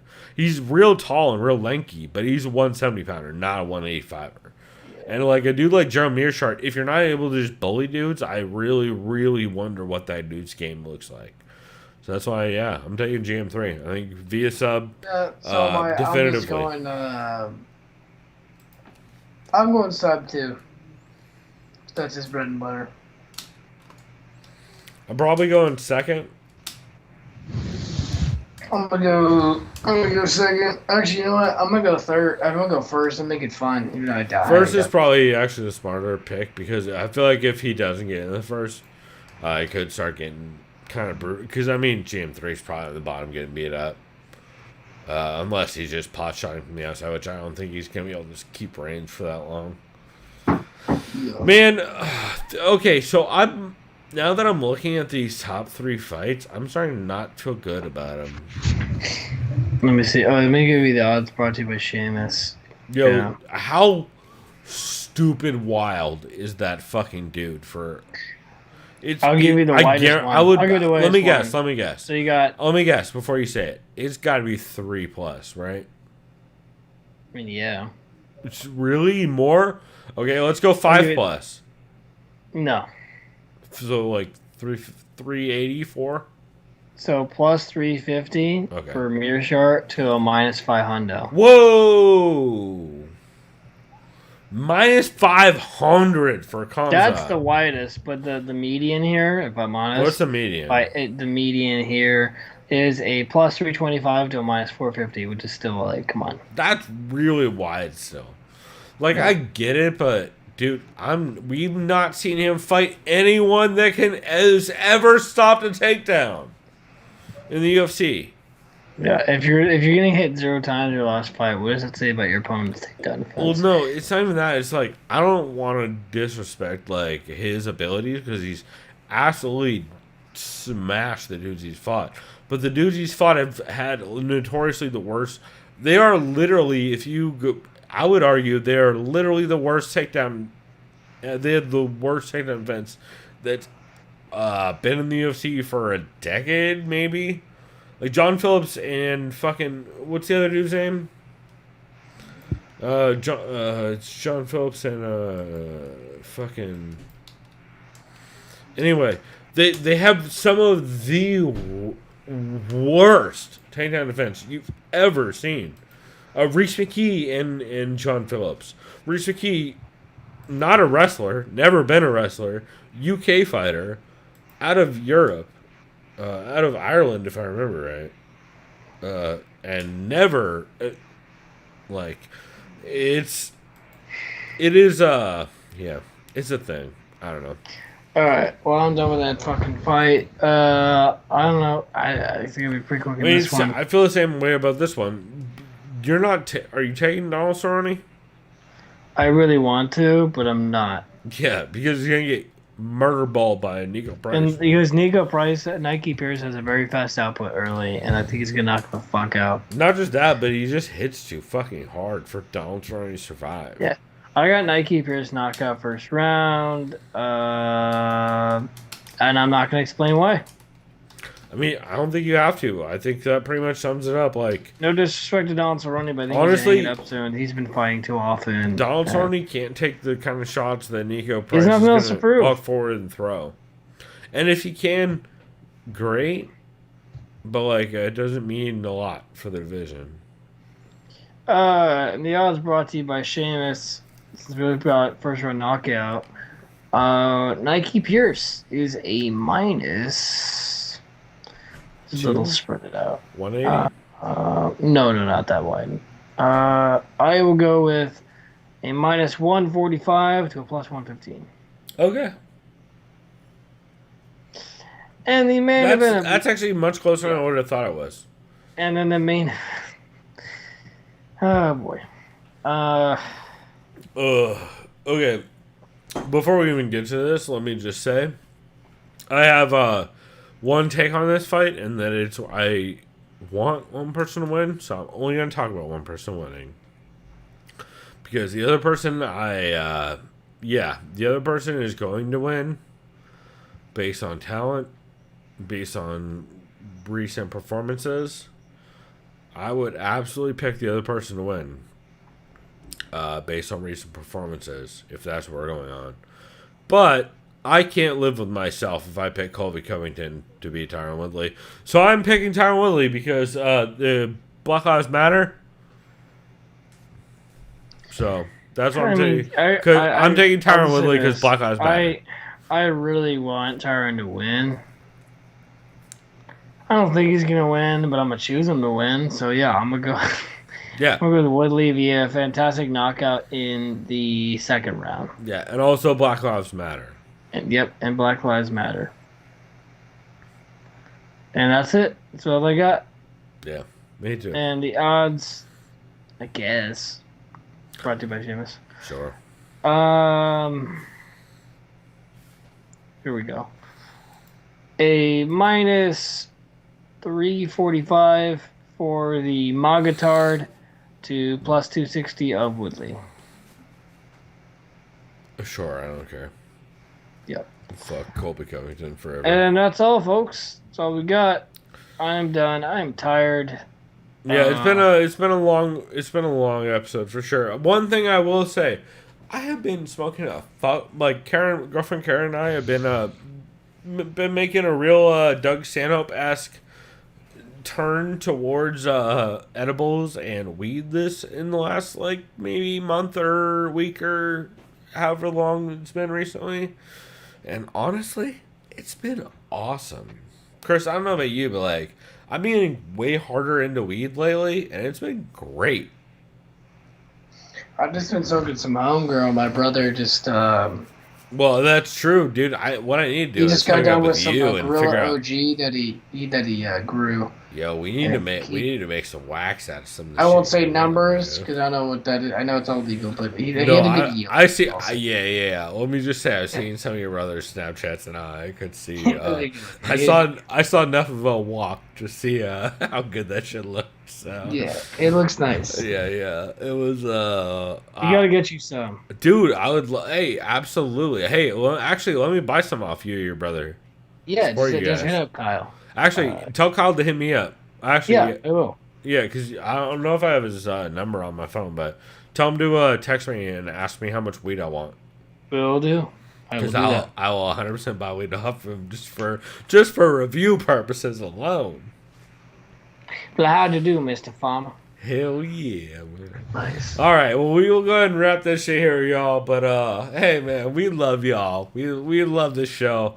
We do this because we appreciate it, and we man, it's we know how goofy we are, and we know how fucking of a mess we are, and we do it because we appreciate hearing from you guys. So please, every single week.